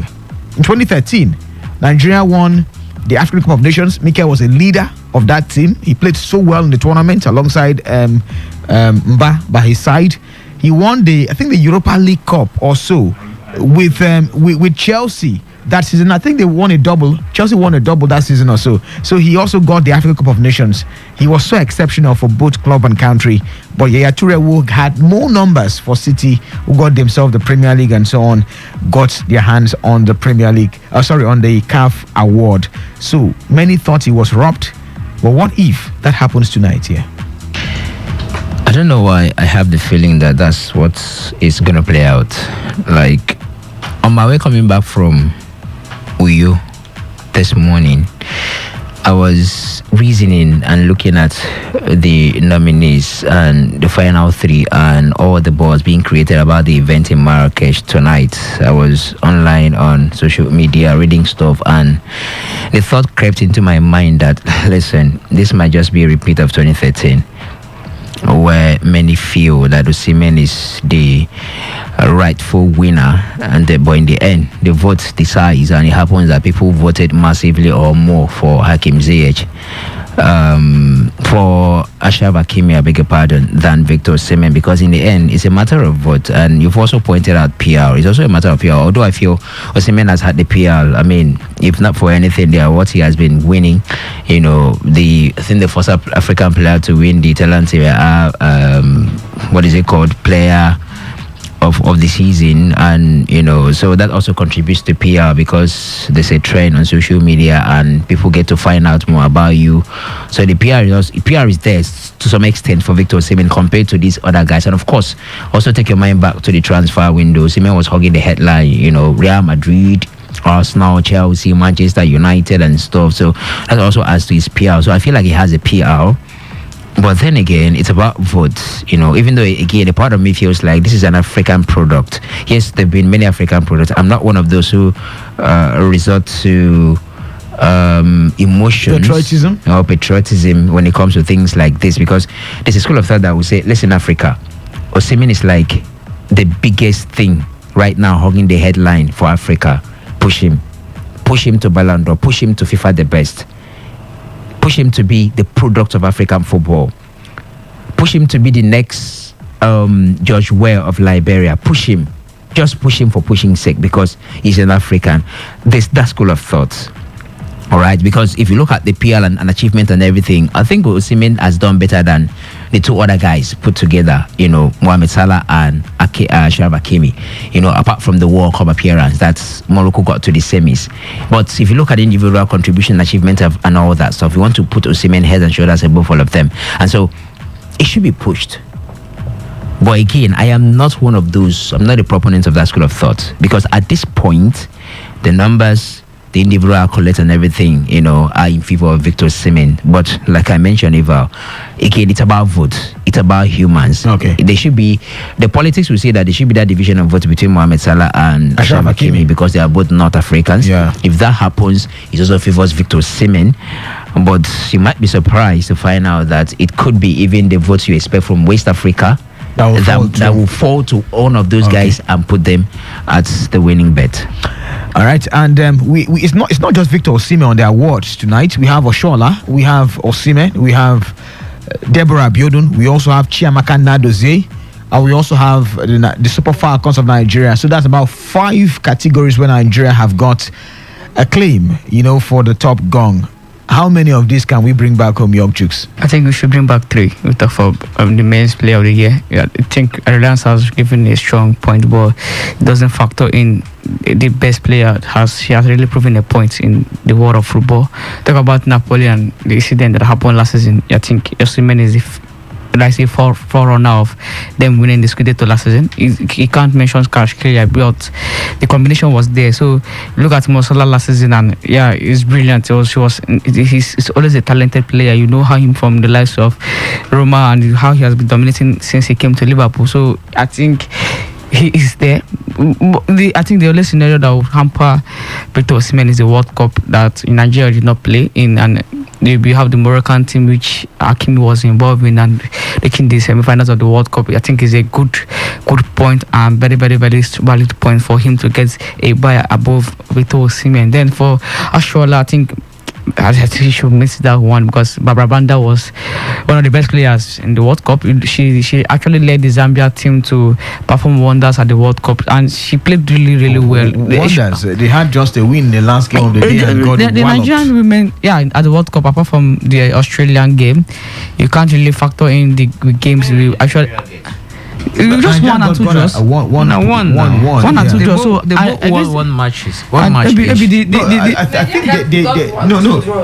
the word that he's using is more like they were superlative. No, superlative. The individual performance was there. You talk about Australia not doing anything fantastic when she was she took out her jersey. That was the most scoring moment for us. The Lions are accompanying her taking out the jersey. That's what I like because men will always want to buy in their idea, but for our club side, no, I think she didn't really caught herself with the glory. We saw more of the Spanish lady, what's her name again? Bomati, that was the handler. Then look at the injured lady that came back to try to rally around. So Oshola just got over got 24 goals in all competitions. And that's massive. That's massive. But Babanda had over 31 goals last season for our club side. So it's I think the buy will be there. You talk about the stats. In 2013, you use stats to qualify the list. So the indices of the league you also play and also come into the four else that season. Although Reliance, Asian women football is very strong. Yes, Asian women football is very strong. But what's the indices? What's the indices for the Spanish league? Okay, let's talk about the top 5 point. The women's game. What's the indices? Let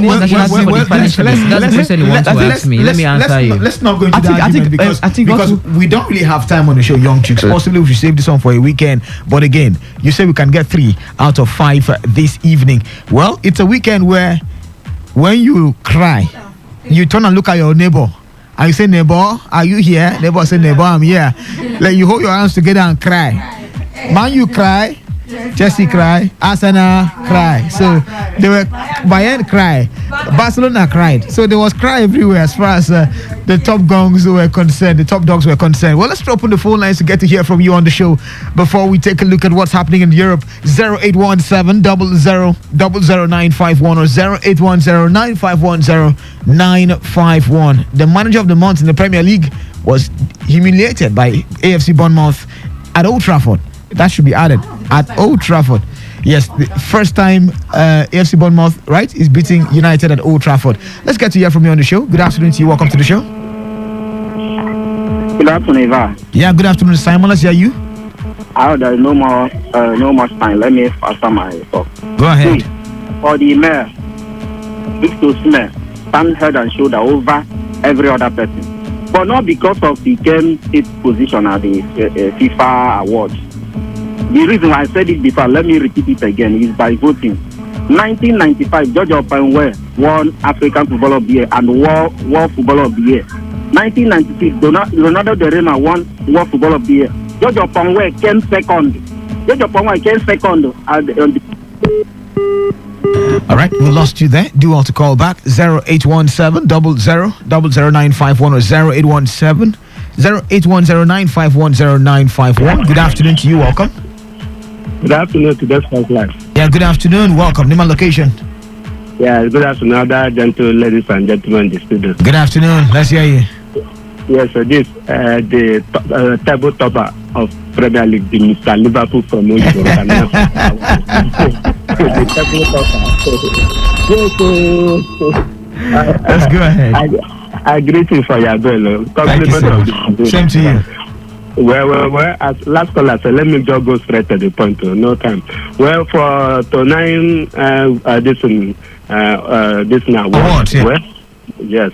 I hope and I know the two Nigerian men and female, they are going to make us proud. For Osimi, even you are blind, even the person is blind.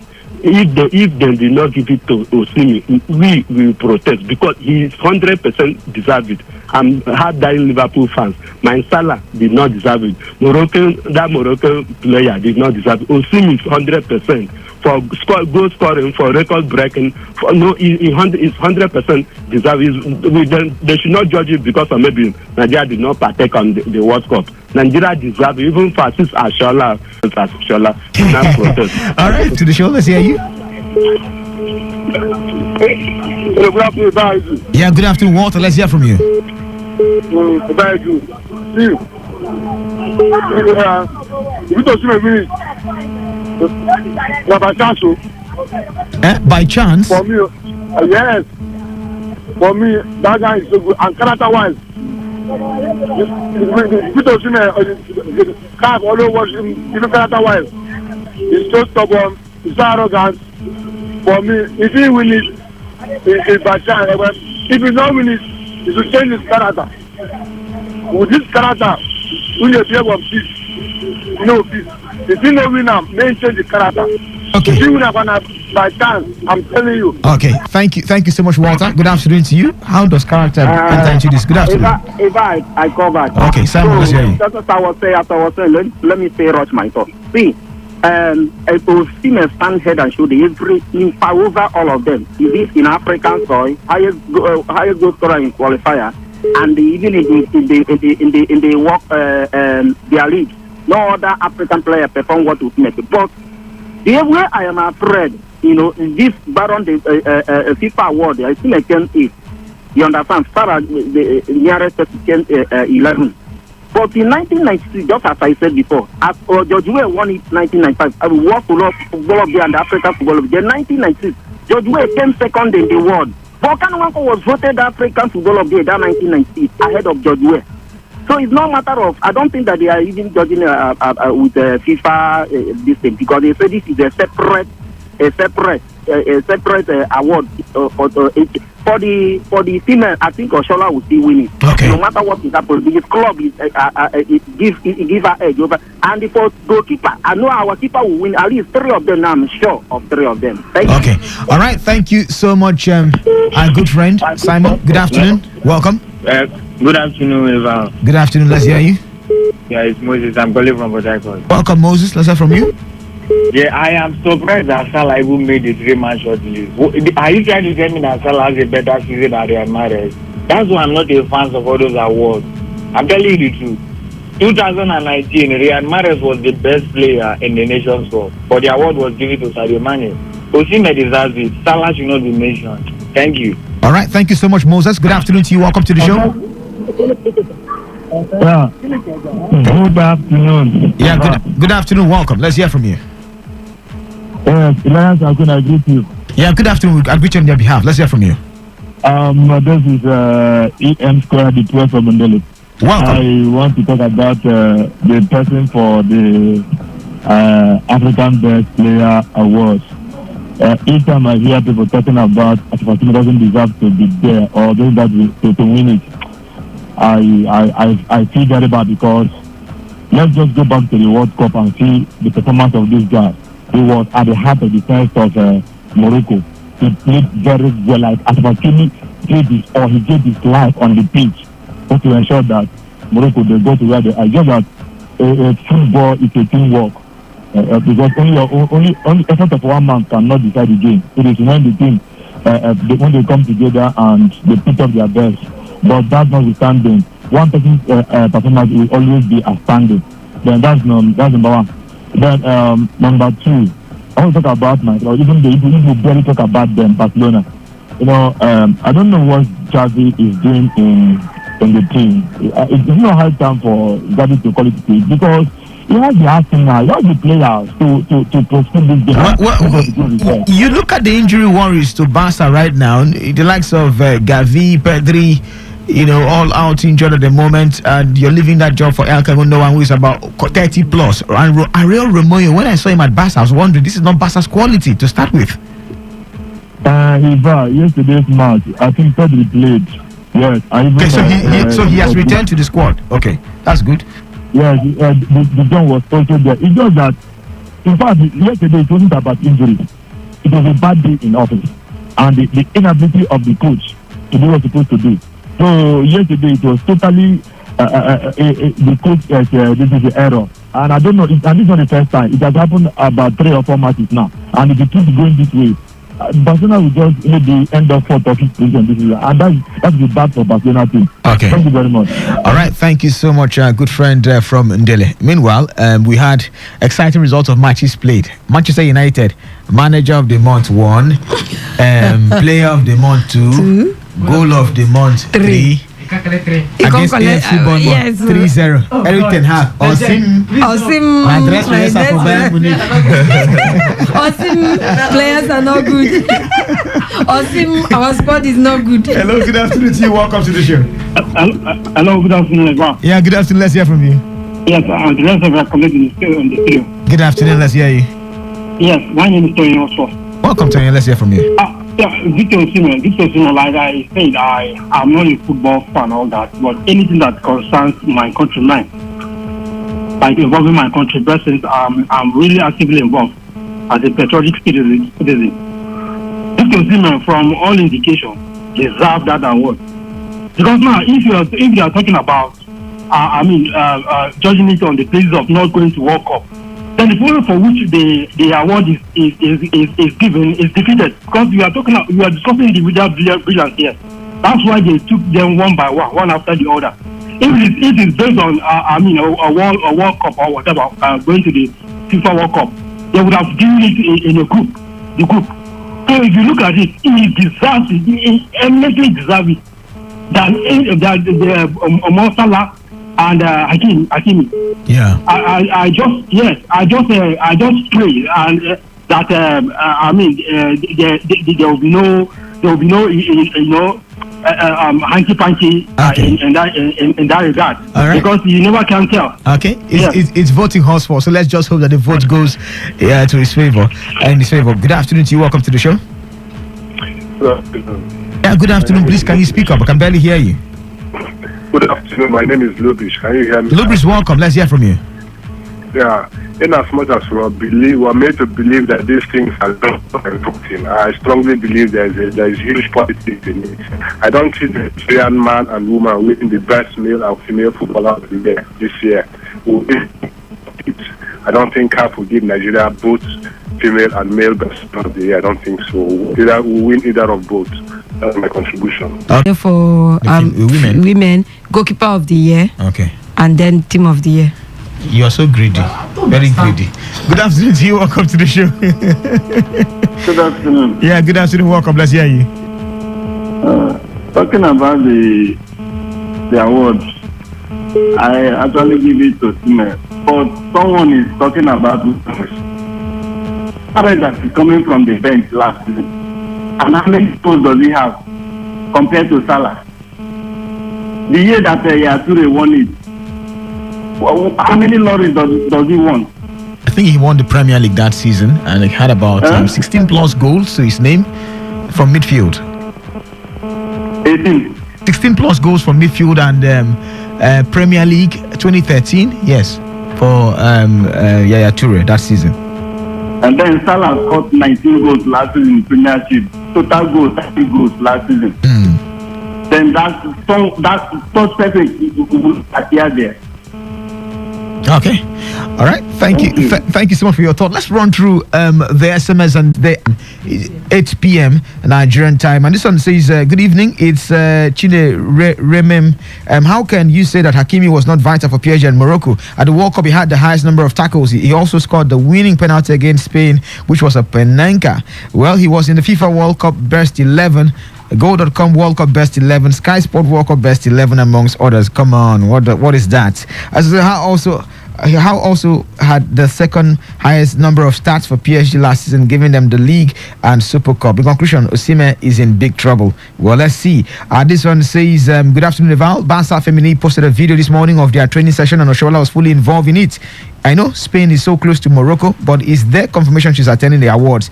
And they have a Champions League game on Wednesday. Don't know if that may affect her coming. Don't forget that sometimes you could also do in Assemsha. You could receive in Assemsha and just do a video and send to them. They will play it for us from her base, and we'll see that she has received the award. This was this. Good afternoon, everyone in the house. Please, CAF should give Victor Osimhen what belongs to him. Benjamin from Rumokuta sends that one in as well. We can't take your messages and your calls anymore. Our time is fast spent on the show today. Many thanks to the guys here. We've been quite brilliant on the show today. Make a return here tomorrow as early as 6:30 a.m. for another interesting edition of Sport Attack. Until then, have yourself a lovely day. Tick tick zoom.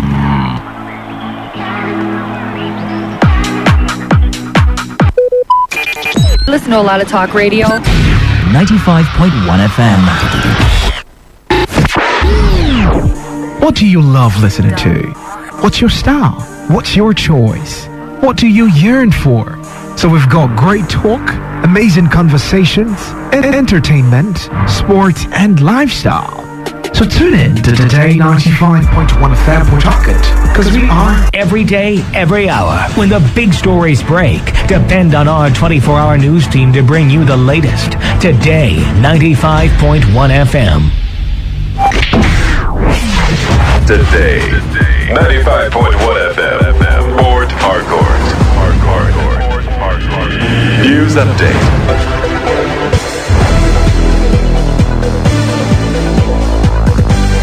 Good evening. Thanks for joining us. Here is the news at 4 on Today 95.1 FM. I'm Lucky Maxwell. Then Battle Publicity Secretary of the All Progressives Congress in River State, Darlington Warjo, has attributed what is playing out in River State politics to the personal interest of few who do not mean well for the state. Warjo, who made the comment in an interview with Today FM's Uchendo Joe while reacting to the defection of the 27 members of the River State House of Assembly, he claimed that the action of the national leadership of the party against the party was to frustrate the APC members in the state and hand over the structure to the Minister of Federal Capital Territory Nyesom Wike and his allies. But Warjo insisted that all the actions carried out against the Rivers APC will be nullity. All the actions that are being carried out in the name of APC will end up being a waste, will be thrown to the trash can because they amount to illegality. As you well know, on the 21st of November, we have served the National Secretariat of the party notice of court proceedings. There is an interlocutory injunction. There is also a motion ex parte. So let us wait and see how the drama plays out in Rivers politics. But one thing is sure, that a group of politicians have been deceiving Rivers people for selfish reasons, while another group has constantly and continually said the truth to Rivers people. Now Rivers people can now know which group has been telling them lies and which group has been about selfishness and self-aggrandizement. It's a wake-up call to all Rivers people. A River State High Court sitting in Sakbenwa in Tai, local government area of River State, will next Tuesday consider the bail application filed by a former caretaker committee chairman of Kana, local government area, Sonny Bay Kanwa. Bay Kanwa is being accused of sponsoring the cultists that killed one Lucky, Kina, and engineer Deya Dunsara in Kana local government area, an offense for which some individuals are already standing trial at the State High Court. Today FM's correspondent reported that Sonny Bay Kanwa reportedly failed in his bail application bid at the Magistrate Court in Port Harcourt and later approached the Federal High Court before proceeding to the River State High Court in Sakbenwa to apply for bail. When the matter came up, This is Today 95.1 FM, Port Harcourt, voice of the people. This is Today 95.1 FM, Port Harcourt, voice of the people. This is Today 95.1 FM, Port Harcourt, voice of the people.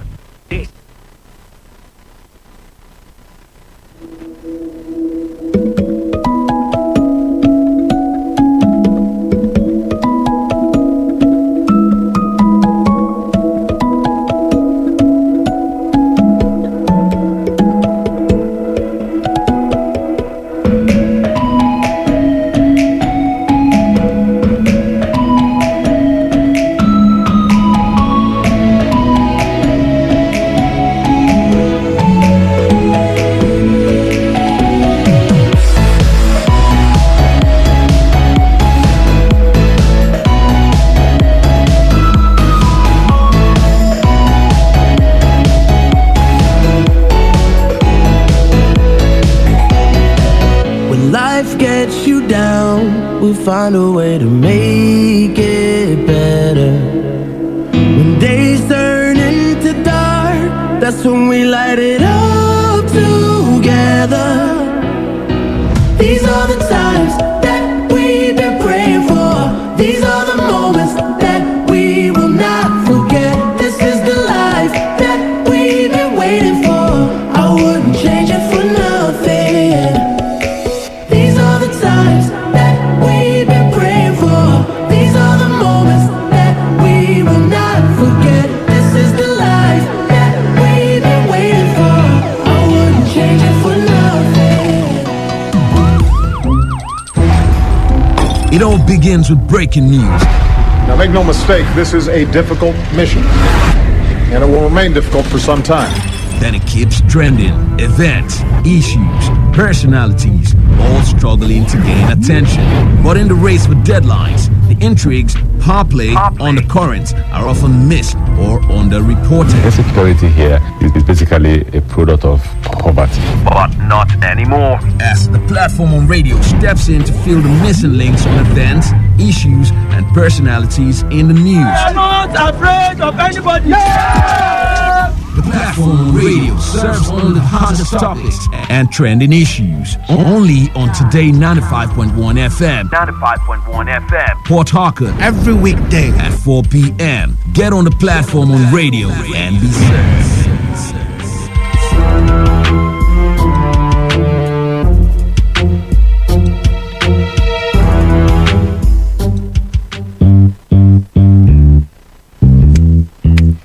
Stand, greet. Good morning, sir. Good morning. You're welcome to Jagbajantis High School. My name is Sound Sultan, your new mathematics teacher. By the way, do you understand pidgin English? Yes, sir. Okay, now what we go use henceforth? Okay, carry your pen. Carry your paper. Them for my class. People of this world, them plenty. Hello, good afternoon to you and welcome to today's edition of the Platform on Radio on your premium talk station Today 95.1 FM Port Harcourt, 9 minutes past 4 o'clock already. So I'll take you straight to the headlines of the stories we're looking at this Monday afternoon. My name is Prince Ajobo, by the way. Rivers State factional APC accuses party's national leadership of being complicit in crisis rocking the party. Stakeholders in Ikore threatened to recall their representatives at Rivers State House of Assembly involved in moves to impeach Governor Siminalayi Fumara. And human rights advocate Haya King says parents and guardians risk prosecution for not sending their children and wards to school. Yes, if you intend to respond or react to issues or the topics, the headlines we're looking at, the stories we're looking at this afternoon, you could begin to forward your messages to the number 0701-933-9962. I promise to take them as I see them, okay? Of course, it has to do with, come with the stories as we take them one by one. 0701-933-9962. You can begin to forward your message to WhatsApp or to our text message platform. All right, the embattled publicity secretary of the All Progressives Congress in Rivers State, Darlington Nwoju, has attributed what is playing out in Rivers State politics to the personal interests of a few who do not mean well for the state. Nwoju made the comment in an interview with Today FM's Uchendu Ejioho while reacting to the defection of the 27 members of the State House of Assembly. He claimed that the action of the national leadership of the party against the party was to frustrate the APC members in the state and hand over the structure to the Minister of the Federal Capital Territory, Nyesom Wike, and his allies. Wanjo insisted that all the actions carried out against the Rivers APC will be a nullity and urged Rivers people to judge for themselves between APC member progress. Served the National Secretary of the party notice of court proceedings. There is an interlocutory injunction. There is also a motion ex parte. So let us wait and see how the drama plays out in Rivers politics. But one thing is sure, that a group of politicians have been deceiving Rivers people for selfish reasons, while another group has constantly and continually said the truth to Rivers people. Now Rivers people can now know which group has been telling them lies and which group has been about selfishness and self-aggrandizement. It's a wake-up call to all Rivers people. All right, we have with us in the studio the Factional Publicity Secretary of the APC, Charles Ikenga. Chibike Ikenga, beg your pardon. Chibike Ikenga, good afternoon to you and welcome. Thank you. Yes, I did introduce you as a factional. I'll make a comment on that. Okay, let's start with that. Yeah, firstly, I think you're wrong to have introduced me as a factional publicity secretary of APC. That's not right. I need you to correct it first before we move on, please. Okay, tell us why you're not now. You correct it yourself. That's why I am the publicity secretary of APC in Rivers State, Chibike Ikenga, by the last decision of the National Working Committee, which took place on the 24th of December 2023. Okay. Now, on the 24th of November 2023. Now, NEC has the right to set up committees, including caretaker committees. Is constitutional. And it was on the basis of that because our party in Rivers State have been bedeviled with crisis, misunderstandings, and then complete loss of focus. And then as a result, the party National Working Committee had to come down heavily, having gotten the powers to do so, as only the NEC has powers to do so, and the NEC having ceded their powers between the 2nd and 3rd of August to the National Working Committee to act in their state. Okay, we've heard now from Darlington Woju that that's not really constitutional, that contravenes the constitution of the party. But now we cannot have two publicity secretaries of a particular party at a particular time. So what does that make Darlington Woju if you're not factional? We have addressed him as factionals as well. So what does that make him? No, Darlington Woju is the immediate past publicity the right to. Yes, the other side of 51 and 0810 9510 951. Hello, good afternoon to you. Good afternoon. You're welcome. Yeah, caption on the line. All right. For you to have mentioned the name of. Oh my God. Okay.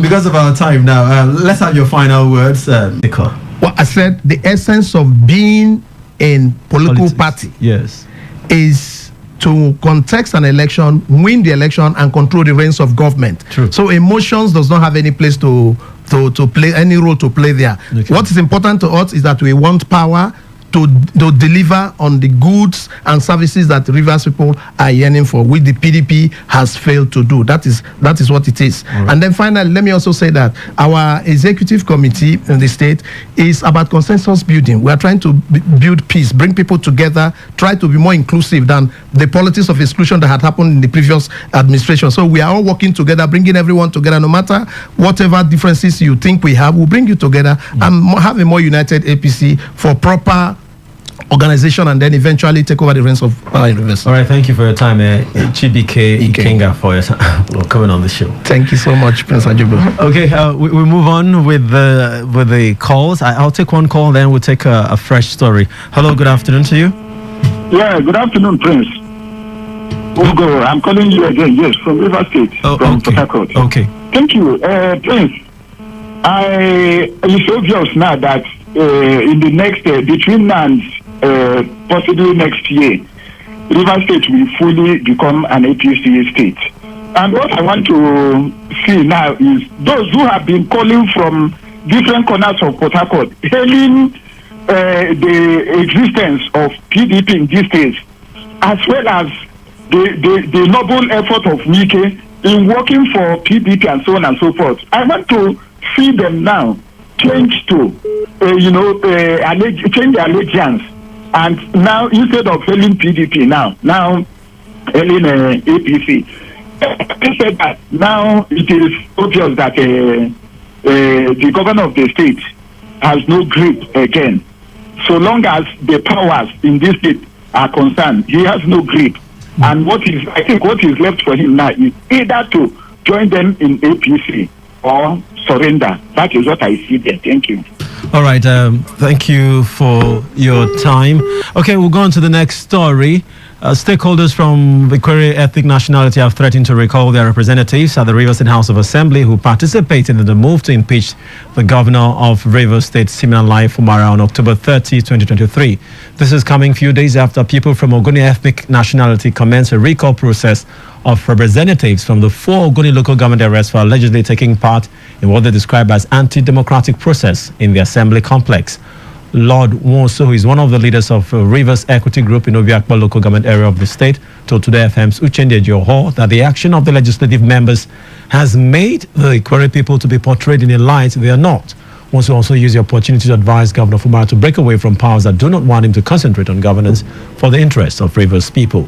We have, in recent happening, I have seen that some state assembly who has been barred from sitting went and recently to the seat and said that even upon the court order that restrained them, they went and said, so we in Ikwere extraction, particularly Obiakpa Ikwere in general, have started mobilizing our people, sensitizing them for the core process of this recalcitrant assembly member who are hell-bent in causing chaos in Rivers State. So we, as Ikwere people, as Obiakpa people, we have started mobilizing and we continue until the recall process is being achieved against them. You should know that Ikwere people are not greedy people. Obiakpa are not greedy people.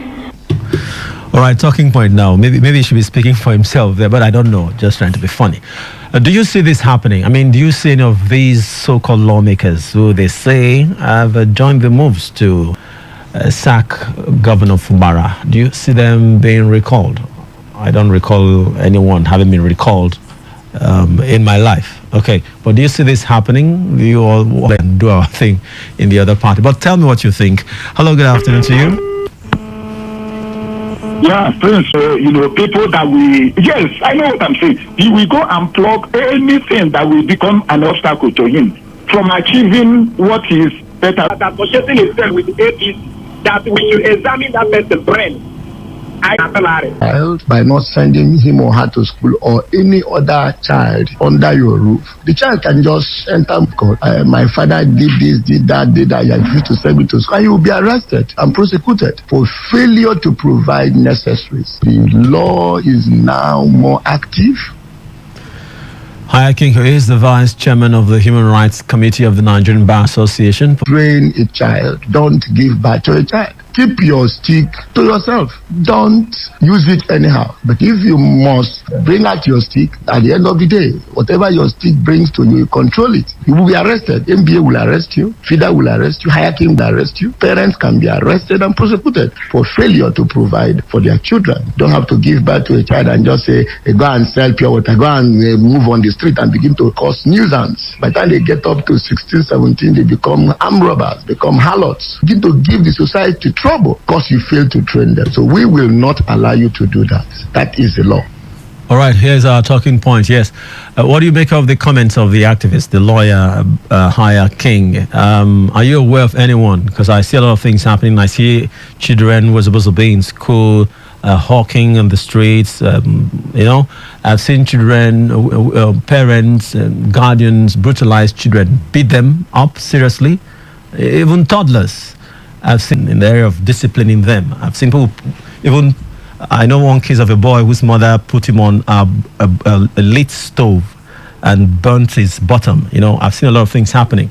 But are you aware of anyone? Have you seen anyone who has been prosecuted for brutalizing a child or failing to send them to school or having them engage in some sort of work when they should be somewhere else? Have you seen anyone being prosecuted and punished for?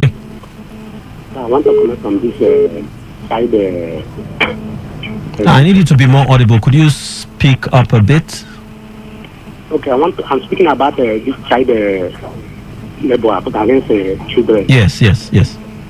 Really, I had a human rights what you saying. Fine, it's good. But let them sue federal government because federal be too trade. Like now, the way federal government have done things are difficult. So the federal government is the chief child abuser. Is that what you're saying? Of course. Okay, so who's doing the suing? Hello, good afternoon. Good afternoon to you. Yes, Mr. It's a funny situation. Robin Mother, the farmer, I'm calling from the church. Okay, good to have you. Tell us why you're laughing. Yes, I'm struggling to. It's funny, right? We've seen these things as normal, haven't we? We see these things as normal. It's not normal to hire, in the first instance, it's not normal to hire a house help or to take somebody to assist in the house and, and put that person into domestic or, labor or whatever. Slave. That's a good one. Slave. But please, before I drop, please, I will beg that the feeder he talked about, the MDA he talked about himself is going to arrest. Let them arrest and make case for those parents that the government of the state has thrown out of job. Okay. They should channel their energy to that area. All right. Okay. All right. Thank you. I think to me it will help to tackle or in the areas of birth control. Okay. People should be able to give birth to the number of children that they can, train, they can cater for. You don't bring these children to the world to suffer them and to cause more problems in the society, and at the end you now blame government. When they talk, they will use religious quotes, Bible quotes to say children are blessings. Yeah, these children are blessings. Children are supposed to be blessings. They're not supposed to causing problem, hardship to you. There is no way God will give you blessings that will cause you, or blessings that will put in problems. So even the Bible says man should be wise. So people should not just be giving birth to children they know that they cannot cater for. If one is one, two is two. If you know that because of the economy of the country, it is just difficult for even a single individual to feed.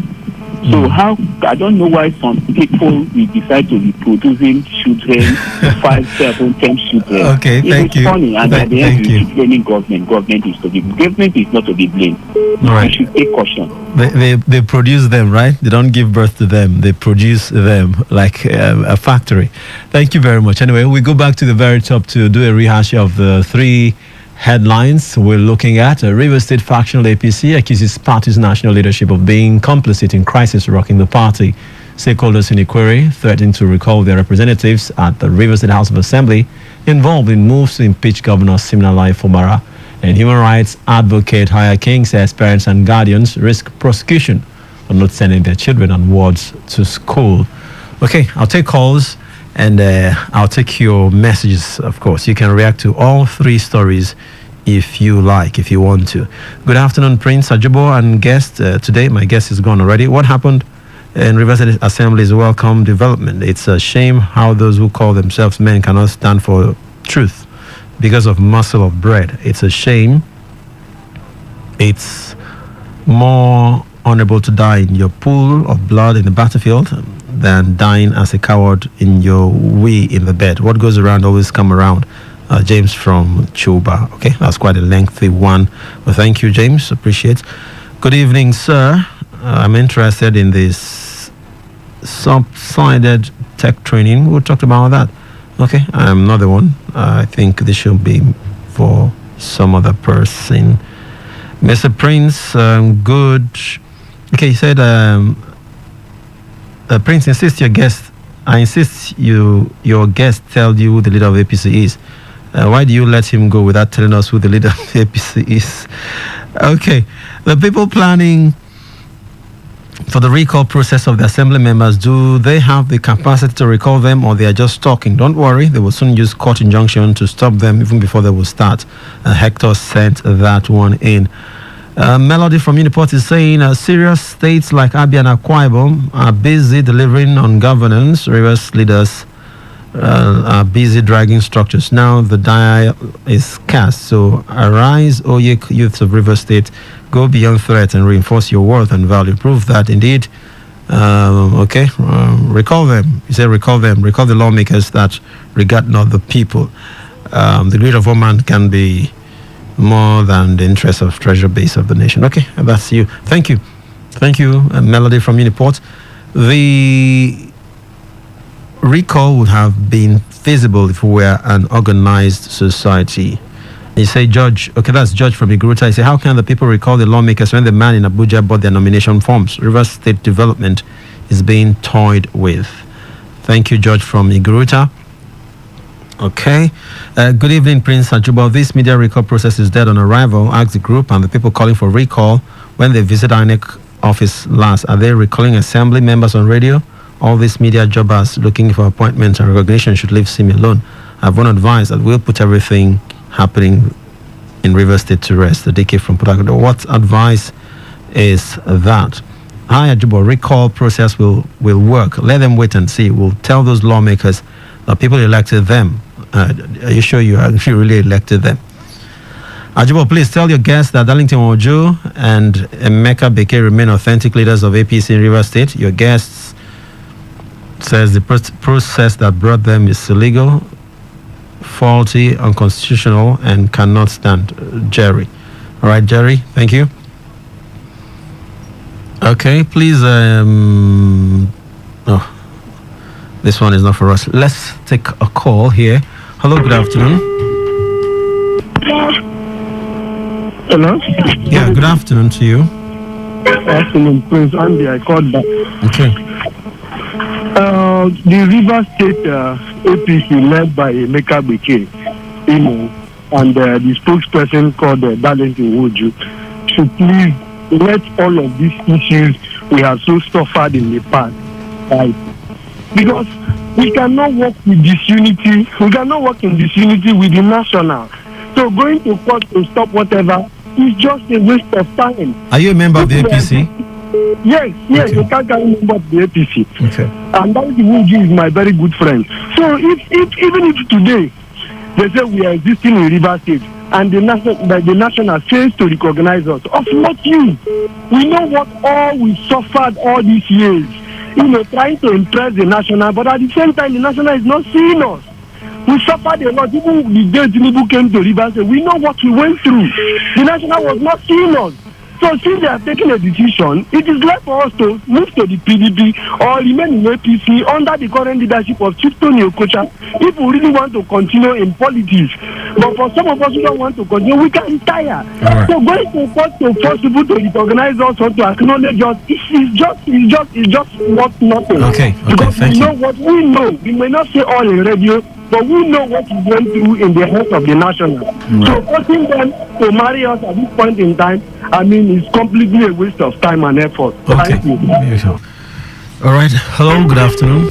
Okay, let's take some more messages. Good afternoon, presenter. Hiya King, saying parents and guardians stand the risk of being jailed where they fail to send their children to school. Hiya King.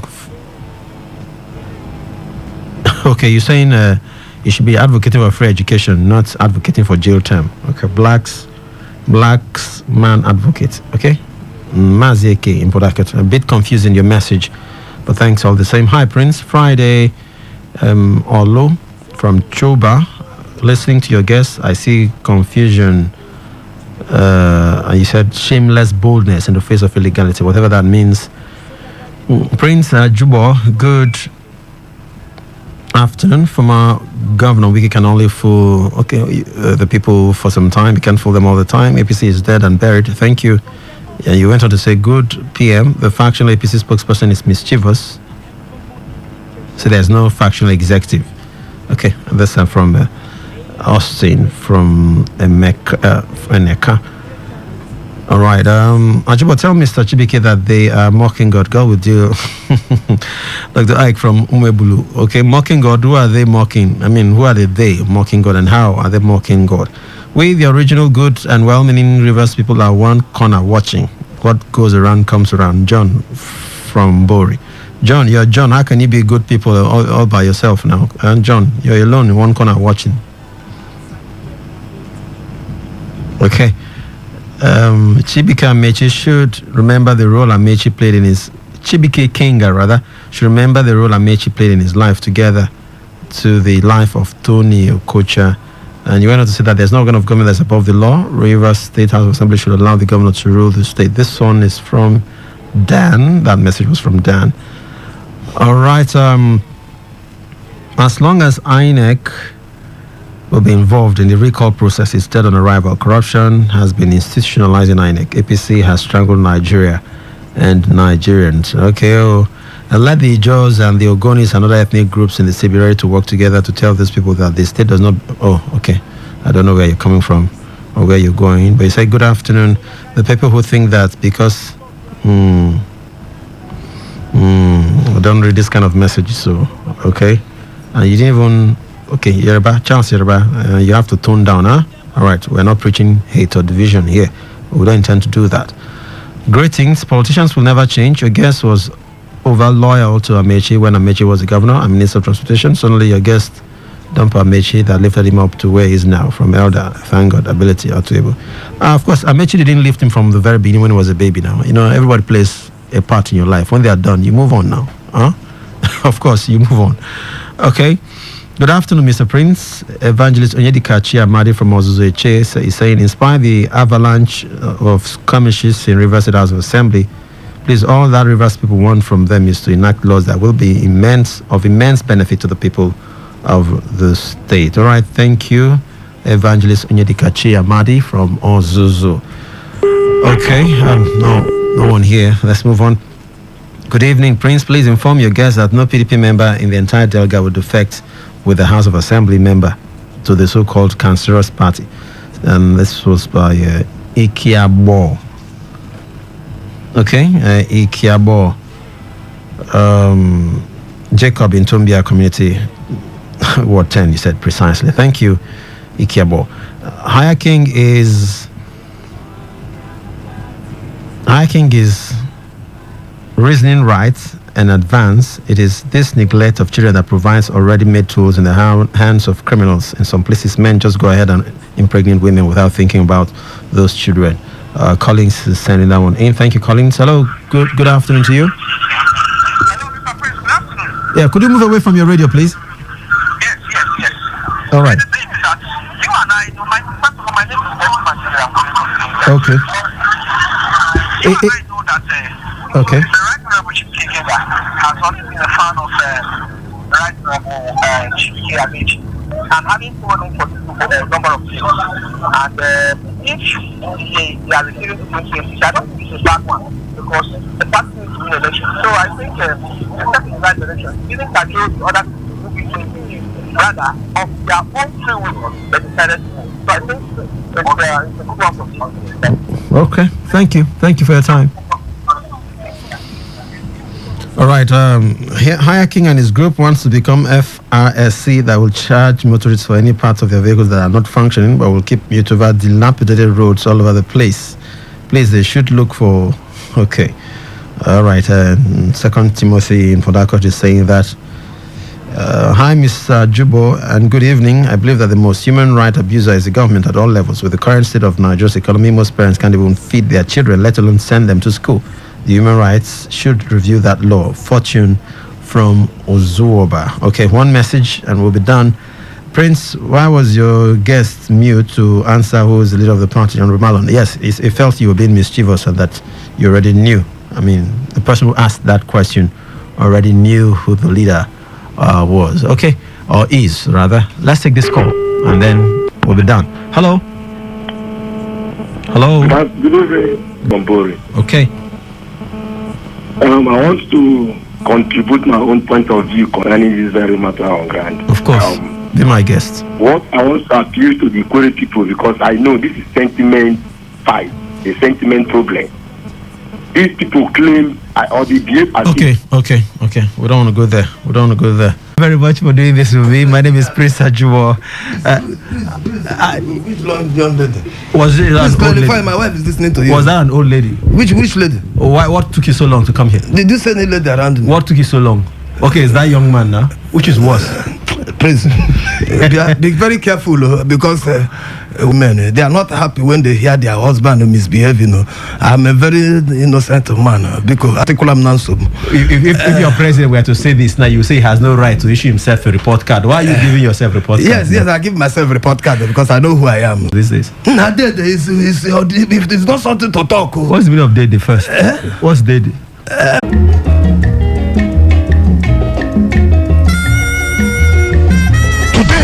Former Rotary governor. Yes. The way you are pushing us to go to, if I follow that path and supported the person who wanted me to support, it won't have been possible.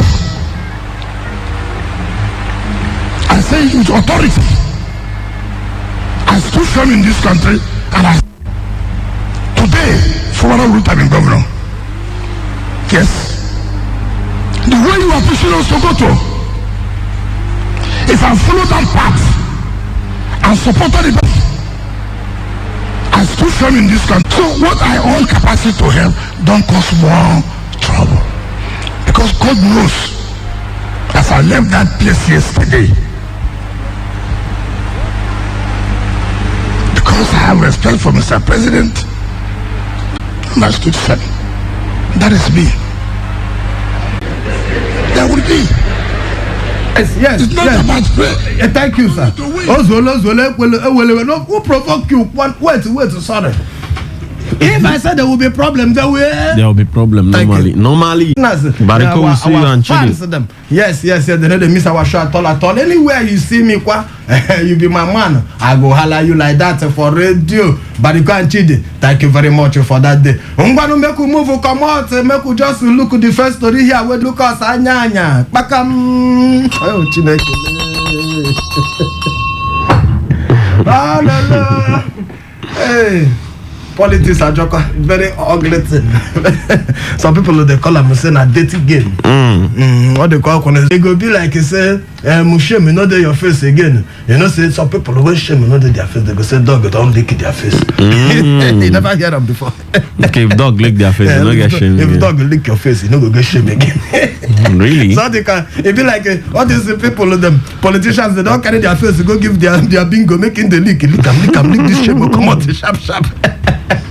But normally they don't get shame. And I want to make they don't get shame again. Because all their bingo don't lick all the shame and come out for their face to finish it. Because my people, make una not allow me your dog to lick your face before you go come out the shame. Make sure you still there your face when you do something when no good.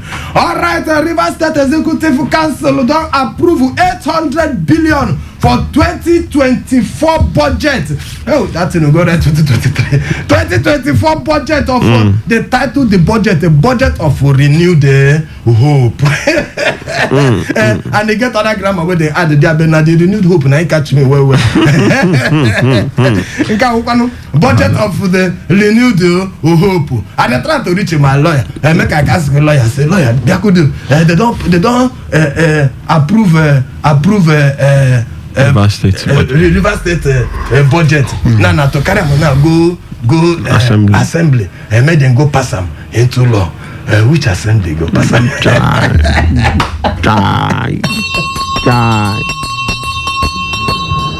Oh, wahala day. Yeah, water just stand in one place and pack them like a garden will overflow inside there. Wahala day because the truth. When they hear say hot water pass garden, and be like this kind of thing. You know, say when they don't miss garden, can't put water, you can't finish it, take out there like. When you use that, you go the best for yourself, but that kind of garden. You know why? The truth be say. I'm not sure say that they fight for the people. They are not fighting for the people. They are fighting for their own personal interests. Maybe the say that they fight for. But that aside, this River State budget now, will they ask which of the faction way governor go carry the budget go give? Or then Edison Ihe fashion. And which one? You know, say anything the way they do. Martins and Mehule fashion. Yes, you know, say anything they do, you need to do according to law. Because this government of renewed hope, now government we based on the government of the rule of law. Normally, yes, normally, government of the rule of normally. law. So Edison here, if you go to Edison here, faction say they know they constitutionally. So you don't expect them to carry the budget go give Martin Samuel Wilson here faction, then go there, then get maize now. The two factions get maize now. The truth. No one are the truth. River State need to move forward. River State need to move forward. River State need to move forward. And remember, say Mazi, as the day they go by, things they get difficult because now we don't say today 27 people, 27 assembly members, which effect to APC and the SDP and the APC come enter PDP. You never hear that? I'm waiting on some members where the news we can say SDP and the APC. And then get this go thing. Check out for news for channels news. SDP. I just read that. I be reading for channels news. SDP. Now the way I tell you the way people take a carry a masiamu. I don't hear fashion inside there. They say SDP and the APC don't defect. Go join the PDP. I don't get PD, APC, no PD, SP. You're making the mistake. I'm with you. The plus. The plus is a criteria. Yes.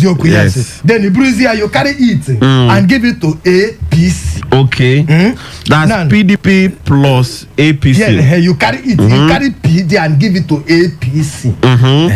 Now, what did you go come get is equal to cosine of C. Okay, cosine of C. Thank you. Is this more like a further mathematical? Okay, further mathematical political equation. Go and meet Professor Wike. of university. Okay. If you are looking for the question. Remember, there is a new. Yes. There's a new. Now we are looking for the D. There's a new innuendo. D is missing. D is missing. So now that D is because missing, in APC, wait. APC does not have APC does not have D. Oh yeah, D is missing in APC. Okay. No, I know SDP. I know SDP has a D. PDP has a D. It's just APC that does not have a D. Since that but we have C before D. Since that we there for school, we have been looking for X. Yes. Till today, personally, people will get plenty X boyfriend, X girlfriend. Now they are the X political party. Now they are that X. What did they find for school? Now they go hide. Okay. Now, the political party they look for D. Okay. The D can't hide it for SDP. Okay, now I make SDP.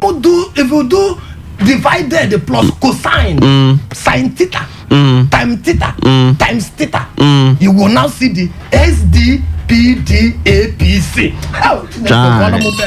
God.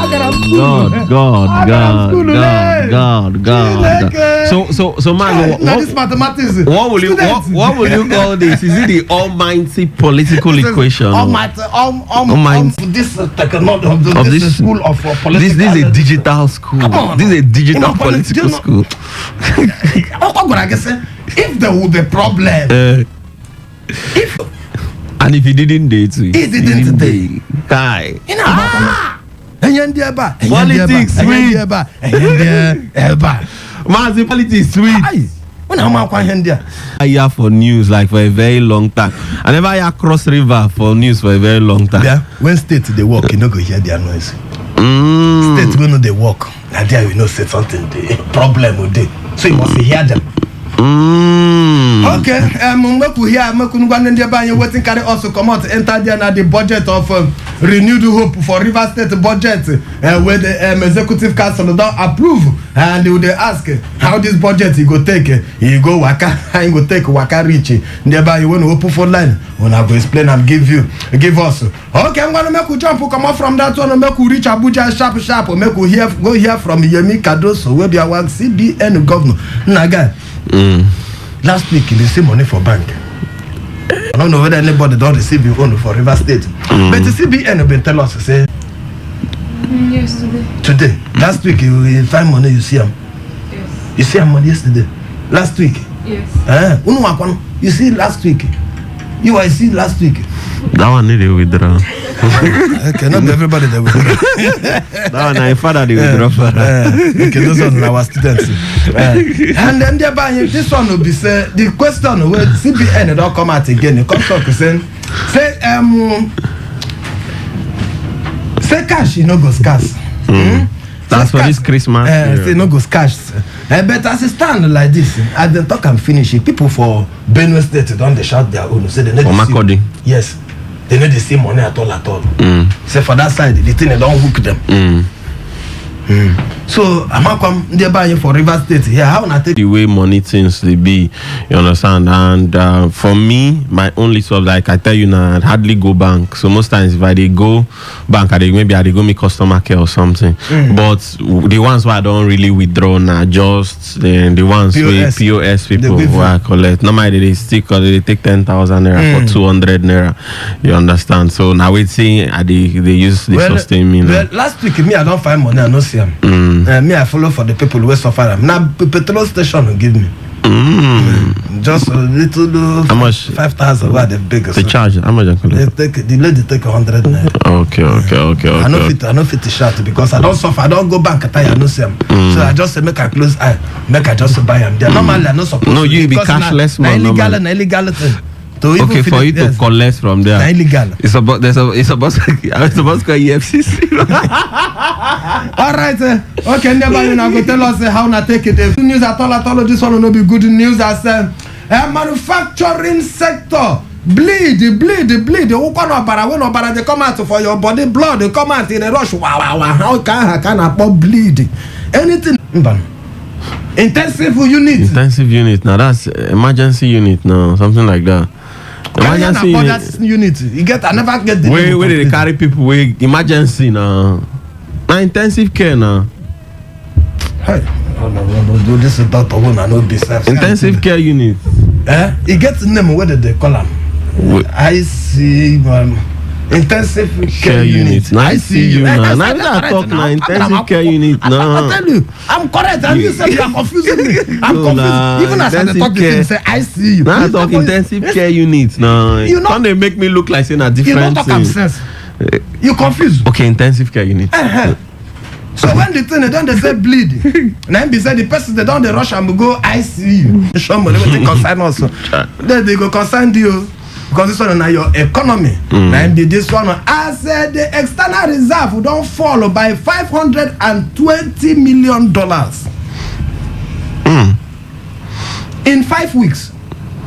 Just 5 weeks since last month. That means the external reserve. Where that is, you know what to be external reserve. Our money. Then where they keep for maybe is it I don't even know what I even do. Because now loan I go take. Of course you go take loan. You go take loan. Now I want to take service the loan. That is another question. You go do budget. We go use half of the budget to service the loan. This thing what they talk play. Not the funny thing though. If you don't understand this news, what I just bring you can't give you from CBN. Most people, this is what they talk. Most people don't understand that. Make I explain again in case you don't know.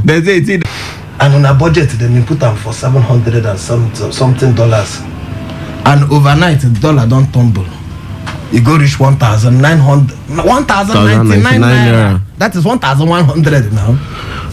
Yeah, that's the 1,100. For official market, I don't answer. Wake up, government of renewed hope. Hope and one hope don't finish here. Now we roll at 6,000. Jesus.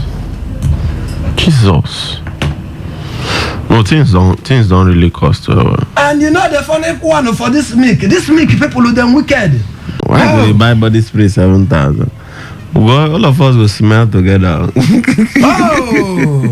My brother. No, this thing no different. Right, you know why? Most people will they talk all these forest songs, they don't understand them. Because of maybe their mind, they say no concern you. Concern you because you know why? When you enter market, you be the end. They sing on your mandate. On your mandate, we shall stand. Tell her, make you come Nigeria. Nigeria need them. Not bring the renewed one. Not bring renewed. Not bring renewed. That one that they call renewed because that one since the renewed have never changed anything. Bring hope. That boy when they come out to since my girl call. I think boy and girl they answer hope. Yes. I beg if you see the boy bring that name is unisex. Call him. Tell us in Nigeria they call him. And thereby anywhere they hear us, call hope for us. Call hope. All right. Make we look into this other story before we open phone line. Oh, what's that? What did you say? Ekbo man? Ekbo man. What? That man, I know goats used to. That's how they bleed. Get masquerade where they do man. Like is the masquerade goated? Yes, goated the masquerade.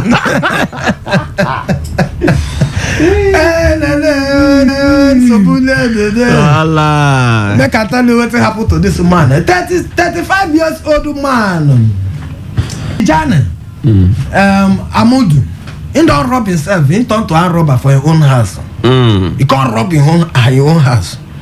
Things he don't have, Now the man tell him, Madam Obiko.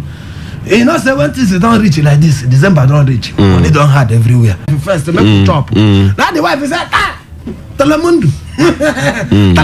Telemundo. See what? I gotta go and walk. Go and look for money. Yeah. You see that TV? You don't go sell them. It's going nowhere. Now they drag it there for the house. Okay. Drag it there for the house. Drag it there for the house. Okay. They don't know how you want to raise money. Even and in business before. Don't they go down? Okay. Instead make him find money put for the business. Madam you no agree make him sell TV when he go choose to go when he don't sell something for business profit will go come. He go buy another TV. Madam say na Telemundo. Telemundo. Madam no go want Telemundo. Mazi is called Telemundo. Okay, Telemundo. Yeah, Telemundo. Telemundo. Oh, now what the women want like somebody they use and born pins born in them. Telemundo. Yeah. Madam shot to say no go work. Now God don't look. Madam don't sleep for night. I got carried something cover for face. He shout thief, carry water. They beat the wife and said thief down in the house. Run. The wife is struggle. Say make him challenge him. The thief don't cover face like woman. Now the wife is struggle. He come be say that the husband will come to thief TV. Jay, people bad. The husband want TV because sell. The wife catch up. Family, the wife woman shout. Neighbors come about thief. Thief don't beat me. They don't carry the wife to go hospital. The man use motor pistol. Jay, God. Beat the wife. So, Mazi, what did they tell me? Because they want thief. Husband and wife when they marry because of hardship, because of things done rough for the country. The man now can't disguise himself like saying I'm be the thief. I don't tell you. Come for nights. Come thief in house. One come thief from your own house. You want thief in TV. And he not even succeed. That man they need to flog him. Half for your own house, you want thief, you don't even know how to you succeed. It means you're not wise. The man is not wise.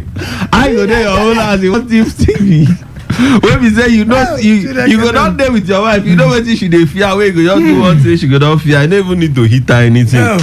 No, the man, we supposed to flog the man. All right, when we come back from this break, we gonna know what to go do to that man. And you come. Aren't you just thankful for evolution? I throw my laundry into the washing machine and done. Order my groceries from my bed and delivered. And now at breakfast, I can enjoy my pap in just one mix with the new Peak Milky Pap. It's creamy and so easy to prepare. Life evolves. So has pap. Enjoy the delicious 3-in-1 Peak Milky Pap at breakfast. High in protein with the nourishment you need to power on every day. Get yours today. Peak. Reach for your peak.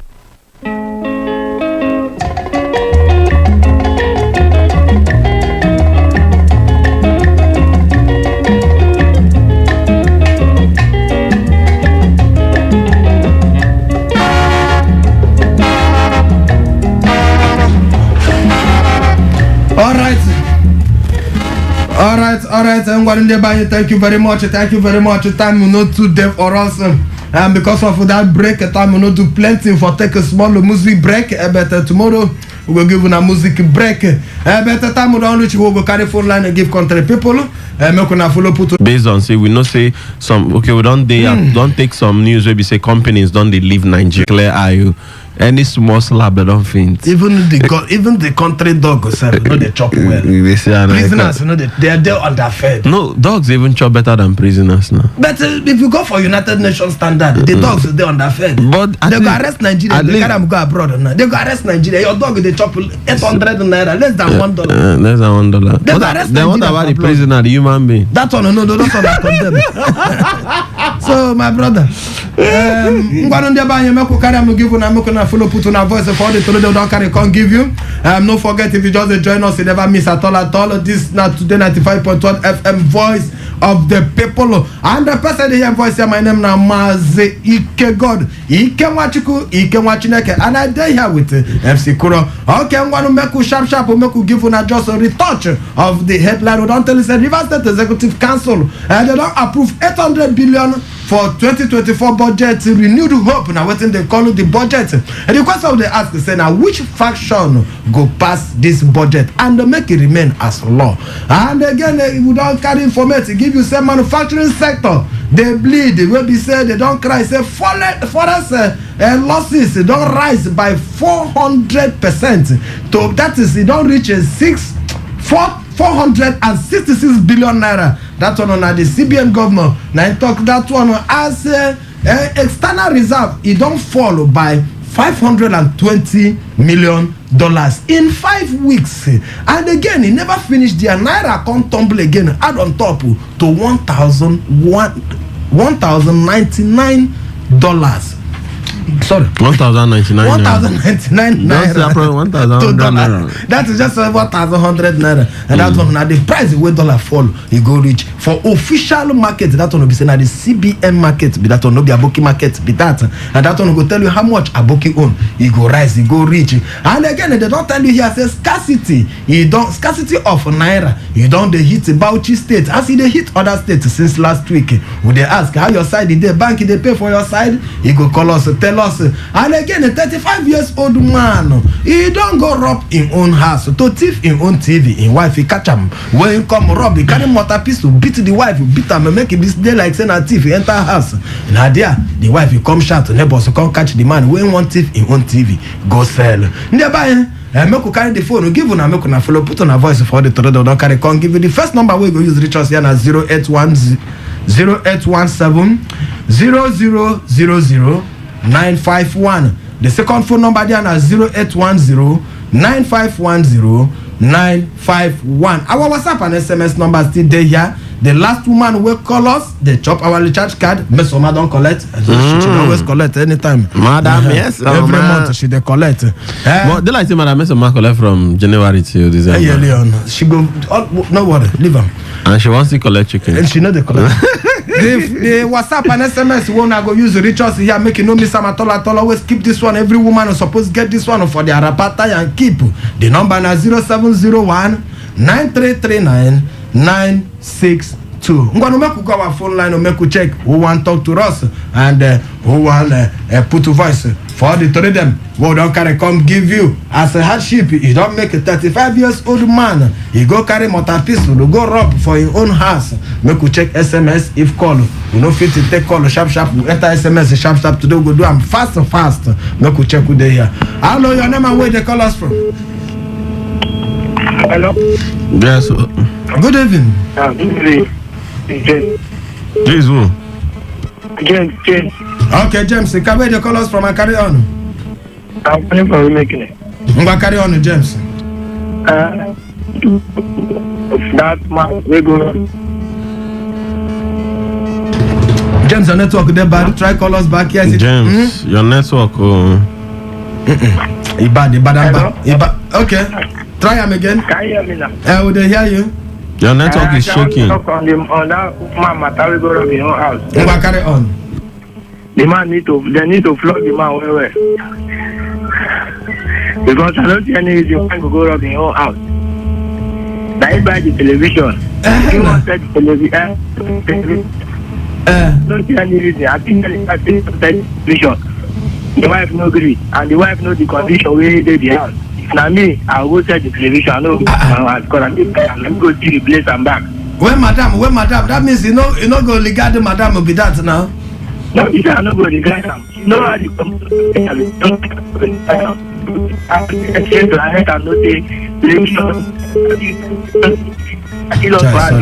your network too bad, my brother. All right, okay, we don't get your point there. Sorry, network too bad. They will not fit to hear you clear, but we don't hear the one they talk. I know the network no good today. They try to call somebody says inside office. I know if you reach them at all. Hello, your name and where they call us from? Oh my God. One name. Good evening. Hell, the thing don't come out. Wow. This is the problem we'll get with network today. Messages there. We take SMS since the network they dance anytime the network will release them. What you hear from the callers. Okay, my name is Nobu Wawu. Former Governor Wike fought for the success of Governor Fubara governorship ambition. Wike deserves respect. You people should not push him to the wall. He is an experienced politician. Thank you. Let love lead. Mazi Ike God and MC Koro. I like on our program. Thank you guys very are much. perfectly doing well. Thank you very much. Let me hear from this person. Hello, your name and where they call us from? Hello. Hello, good evening. What's your name and where they call from? Yeah, MC Koro and Mazi Ike God. Okay, tell us what carry on. Ebola there. Yes, sir. Yeah, Tabram. Yeah. Yeah. So, Mazi, that 800 billion naira the governor done earmark for this year's budget. Who got approved? I mean, you know the two fashions there. That one not true. But I don't know. I just want to take our mind back. If they can do the position like that for good, because now that thing go worry now. We were the president too. I think this year or maybe now one problem with that. So remember during our meeting when the lock cut, no cut the lock and when we say some lawyers go farm, some go fishing and all the rest. What thing that happened that time? The state chief judge we no way to now from Basa where they bring chief judge now for Basa state. We can install the chief judge here. Why they not do that thing now? Call another state assembly independently. Bring them here, make them come, do the budget here, pending the resolution of the empire. What they are supposed to do? Don't they think go suffer? But why people now go suffer now? People now go suffer this things now. Because of maybe few individuals now, the whole state go suffer, nothing go happen. No good now. No good. Alright, thank you very much. Thank you very much. Make we take another call here. Hello. Oh, don't miss this one. Try call us back. Make I tell for Facebook here, sharp. Make you know they teach MC Koro Igbo language unless I go agree to marry, unless him go agree to marry Igbo girl. Then you can teach him. Governor Fubara, please take the budget to Edison faction. Make them pass it into law so that this state will move forward. Ebuka from Ilios. Ebuka, thank you. Now the first thing and important thing that make the state to move forward. Because River State you know go stay back where other states then they go front. Okay, Kennyville. Kennyville for Facebook, he said, good evening, Mazan and Sikora. He said, now, where we get 2 speakers for River State, I beg, who be DJ? Okay. And I'm going to do DJ.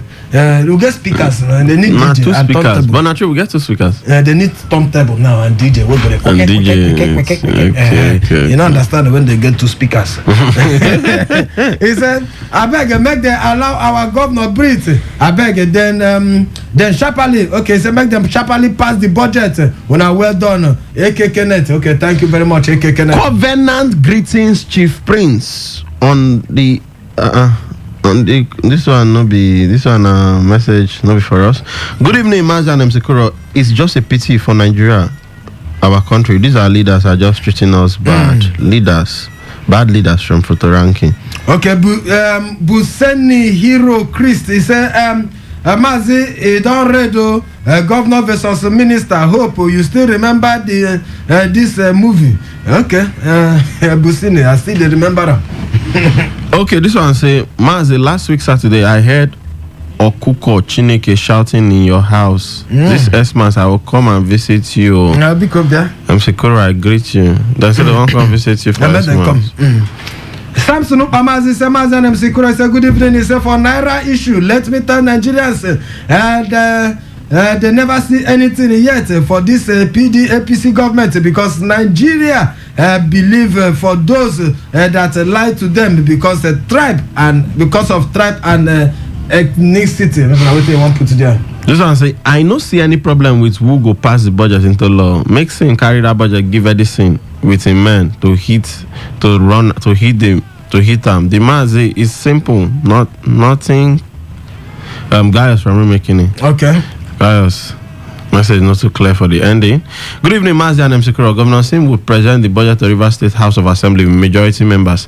Party affiliation notwithstanding. Chidex, my name. Okay, Chidex, I could take this call first because of today we do both call and SMS because since the line the network no good for today. We just make we change them like this so that we fit the move. Hello, your name and where they call us from? Yes, good evening, Mark. Good evening, sir. Good evening, one carry on. I'm calling from Omok. Okay, your name? My name is Kevin Ogidi. Carry on, Kevin. What I'm saying now, like that man who said that he wants to come and teach his television, the wife TV. The man is a very funny man, oh. That's a wonderful story. Okay. I go take do am now. Money no day. Money no day, but maybe to enter for Madam our TV, color television. Now very bad, man. Yes. Yes, today we take carry on. This is the surprise. So next time they catch them, we need to catch them and flog them. Yes, all right. Thank you very much. Thank you very much. Make we take another call. This one. Okay, make we take another call first. Okay. We don't miss them. Sorry, try call us back. You people will not understand me, but I'm telling you that democracy will tariff from Bayelsa. You get the word we use, would they avoid them? We'll take this call. Okay. Hello, your name and where they call us from? Hello, good evening, sir. Good evening. How are you? Good evening. I'm fine. MC Kuro, good evening. I agree. Yeah, good evening. How you doing now? I'm fine. Your name and where they call us in Nambiko? My name is Chinasa from Obibo. Okay, Chinasa from Obibo. Chinasa ngoko number giaba Chinasa 4593 akoya. Easy. Alright, Pokomungwa carry on Chinasa. Nah, me I not getting anything to talk about. So now concern Wike and son, see me. Again, make them find ways solve their put their problem in order. Concern Rivers State, I beg. Because we know us when they the River State, we know they secure. I beg, let peace day. They say we are peace day. Progress the day. I beg. So what are not to solve the problem? Make them find ways to settle their case and make it their beg. All right. The name na Sim. Thank you very much. Thank you very much. No be Simi o. Okay, up by Simi. Maybe they say Simi. Same name in. Chinasa Sim. Sim for brother. Yeah. No be Simi. Governor Sim. Okay, I'll do Simi the liar. Yeah, Simi the liar. So she correct. So up by Simi the liar. You know very finish. You know that's no Sim. She they put am. Simi. Thank you. She's making us look more into the name. Now we even come look like. Okay, we could check another person here. Hello, your name and where they call us from? Great you plenty, my brother. Your name and where they call us? Yeah, to Victor Bella, they call on from Bayelsa, your network precisely. Tebra. Abi. Wow. Bro, the truth is that Nigeria, what do we need for this country? We need enlightenment. If we need to enlighten ourselves, we no go good. See, this will promise us in December, the finally go work. When I make you suffer, they buy food this high amount. So, in order December, we think they worry also. If we not shut down this country for this man, then we no go good. So, our brothers said they burn this fuel and crude oil for backyard, they bring out in the jail and everything. Why federal government don't to do this thing where they give people money?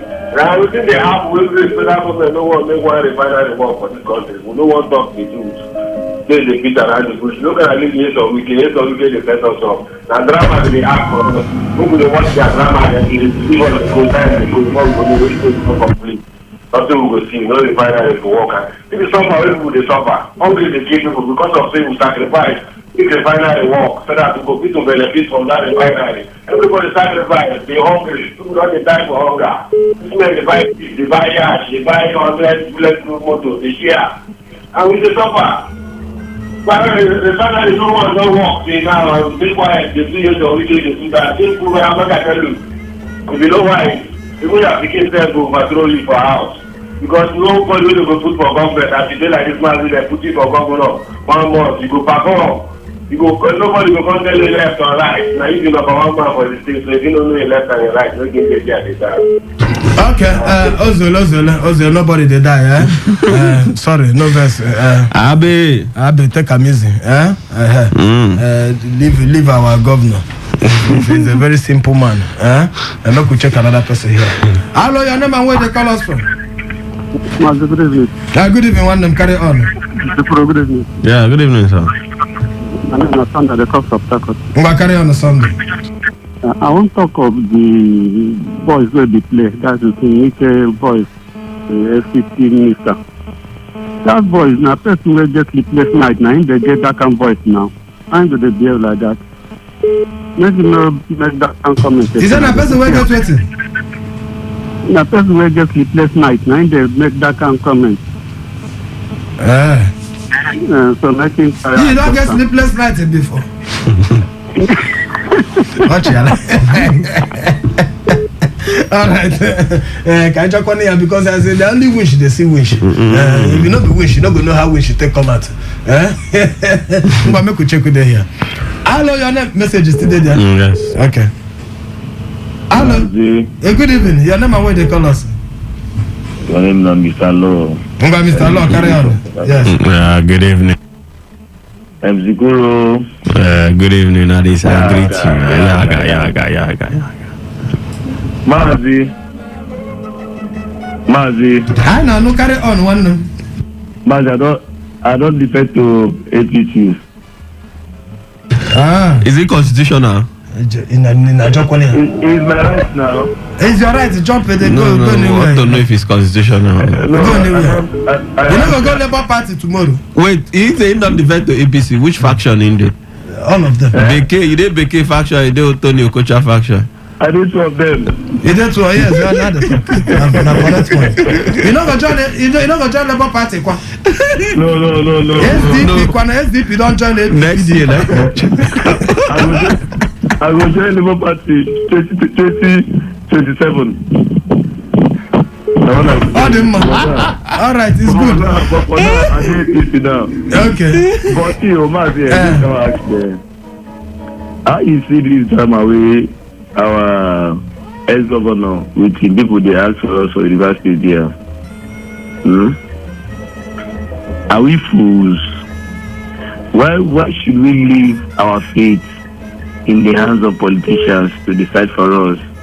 To just carry, see, you go dey surprise. Some of these PDP members, where they form PDP members, they will not be PDP national. They will still follow suit and debate the APC. But seriously, this thing is on you. I don't know where we are headed in this country. Okay. I know where we are headed. Wait, make I tell you. Wait, I will tell you now. I will tell you. Okay, Nicholas Erasmus said River State politicians are busy dragging a structure. Akwa Ibom just launched another aircraft. Akwa Ibom. Okay, Ibom Air is generating funds for them. Too bad for Rivers politicians. Okay, Nicholas Erasmus. My name is Zion from Alumazi. I don't blame the man that economic situation in the country is really frustrating. I think it's affecting his reasoning. That's the simple fact. Mazi, greetings to you. Do you remember the words of the elders? He who fetch firewood infested with ants is indebted to lizard. Someone should warn the farmer a stitch in time saves 9. Eberechuku done the one person. Okay.